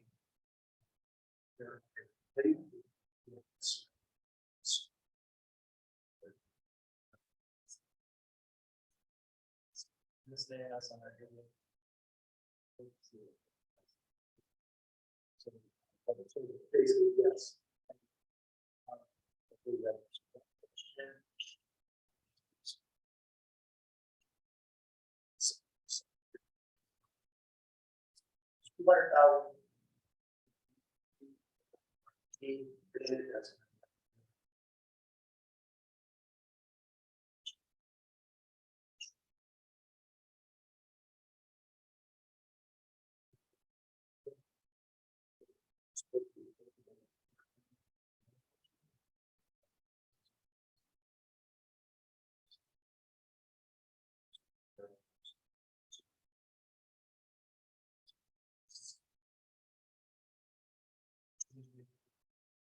Making this.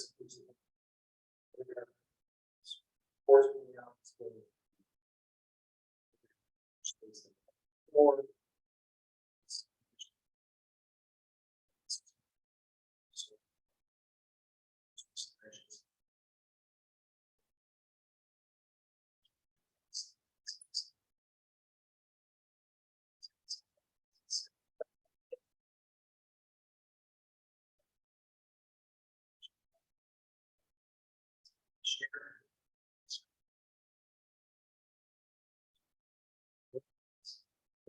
Consideration of entertaining it. This idea.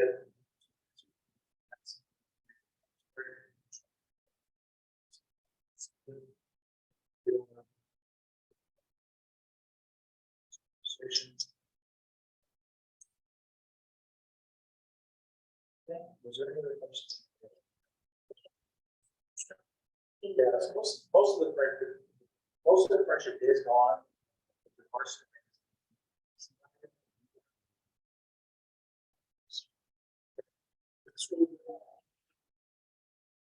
There's still some things. Yeah.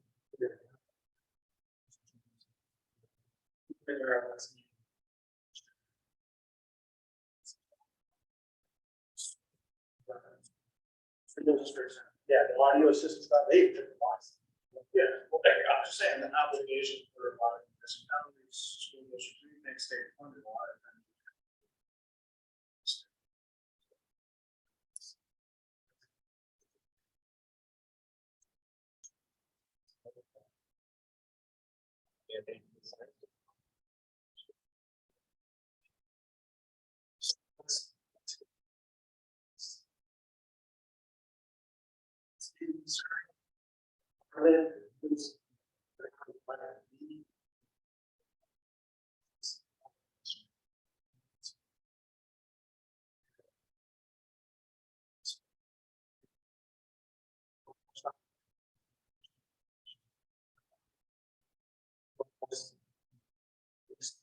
Driven toward workforce housing, not low-income housing.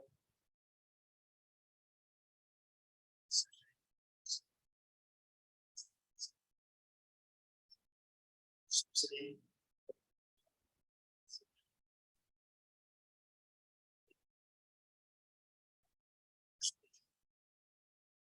So, anybody else got any other questions? Anybody else have any other questions that we thought would be? Any other questions?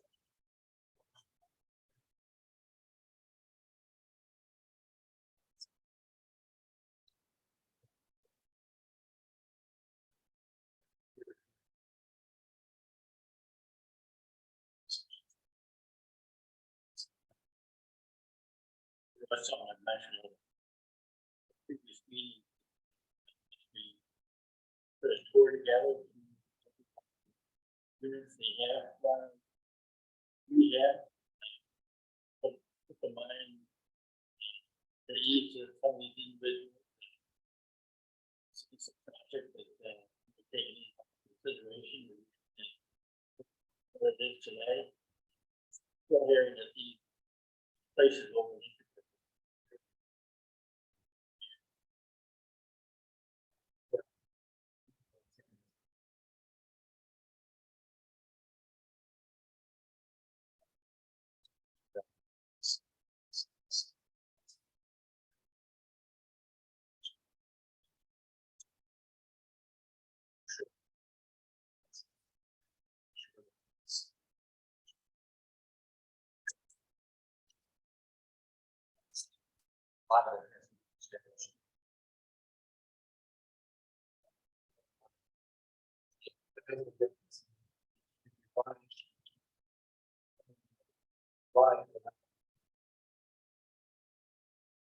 Periods of right man. It's not there. And if we really decided why, then. Anyway, at this point. Probably is. I mean, We've got to make the final say here, so we want to put restrictions in there, we put restrictions. They be taking people's concerns and mandated. Well, not, gotta have security, you got this. Lots we can do. That's the only part. Part, and then, of course, we've got our boards.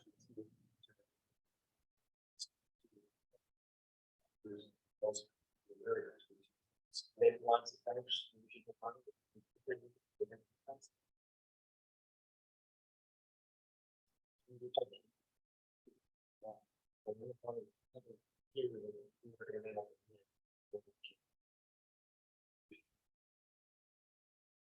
It's easier to start with this discussion. Now, a lot of information.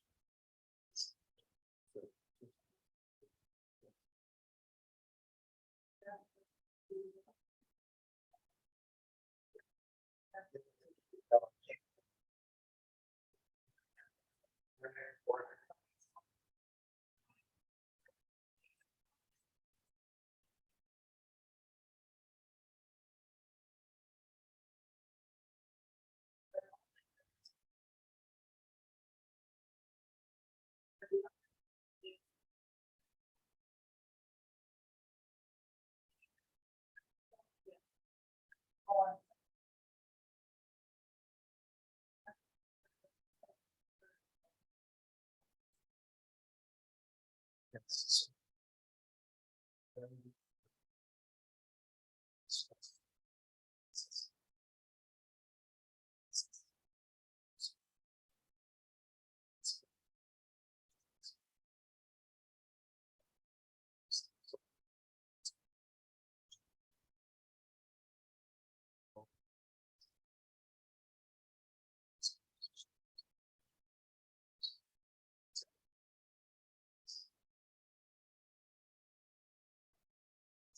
Sure.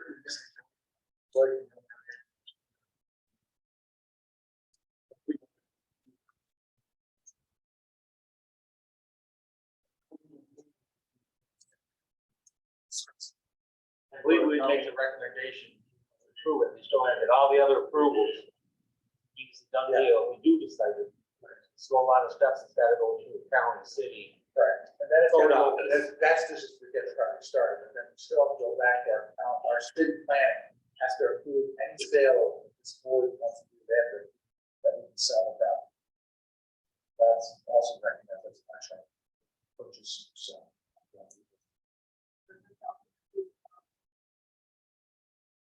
This board would move it to say that this is acceptable, use, and we would make sure it fits on that. We move it from here to 15. Move it to 15th of next month. 15th of next month. Thank you for your question, I appreciate it. Anybody else have anything else on that? Process or anything differently, do differently?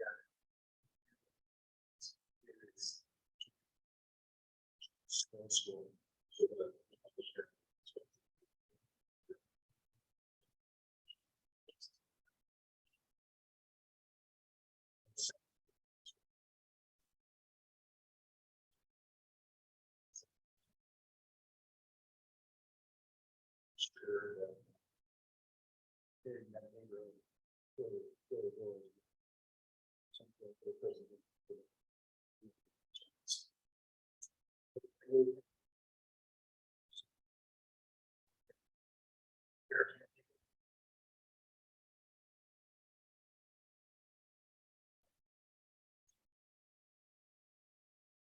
Like to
8:39, we are back. You are recording, Derek, correct?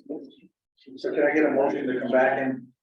From executive session? Bear with me just a second. Okay, motion. Mr. Scott, second, Mr. Thompson. Out of executive session. Yeah. All those in favor? Aye. Carried.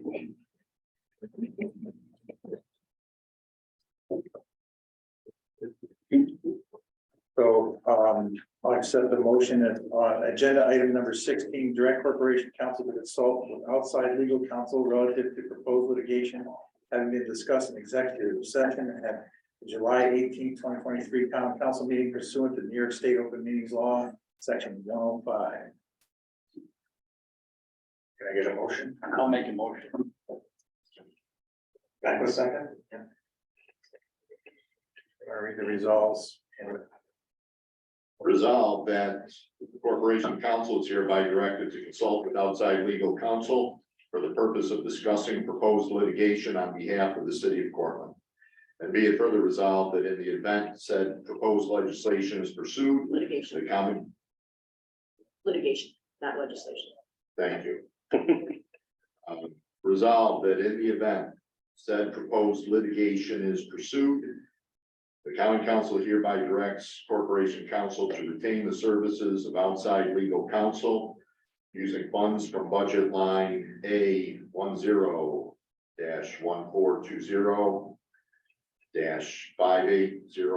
-580100, which have been appropriated for such purpose. Anybody else, any other discussions? Okay, move it, please.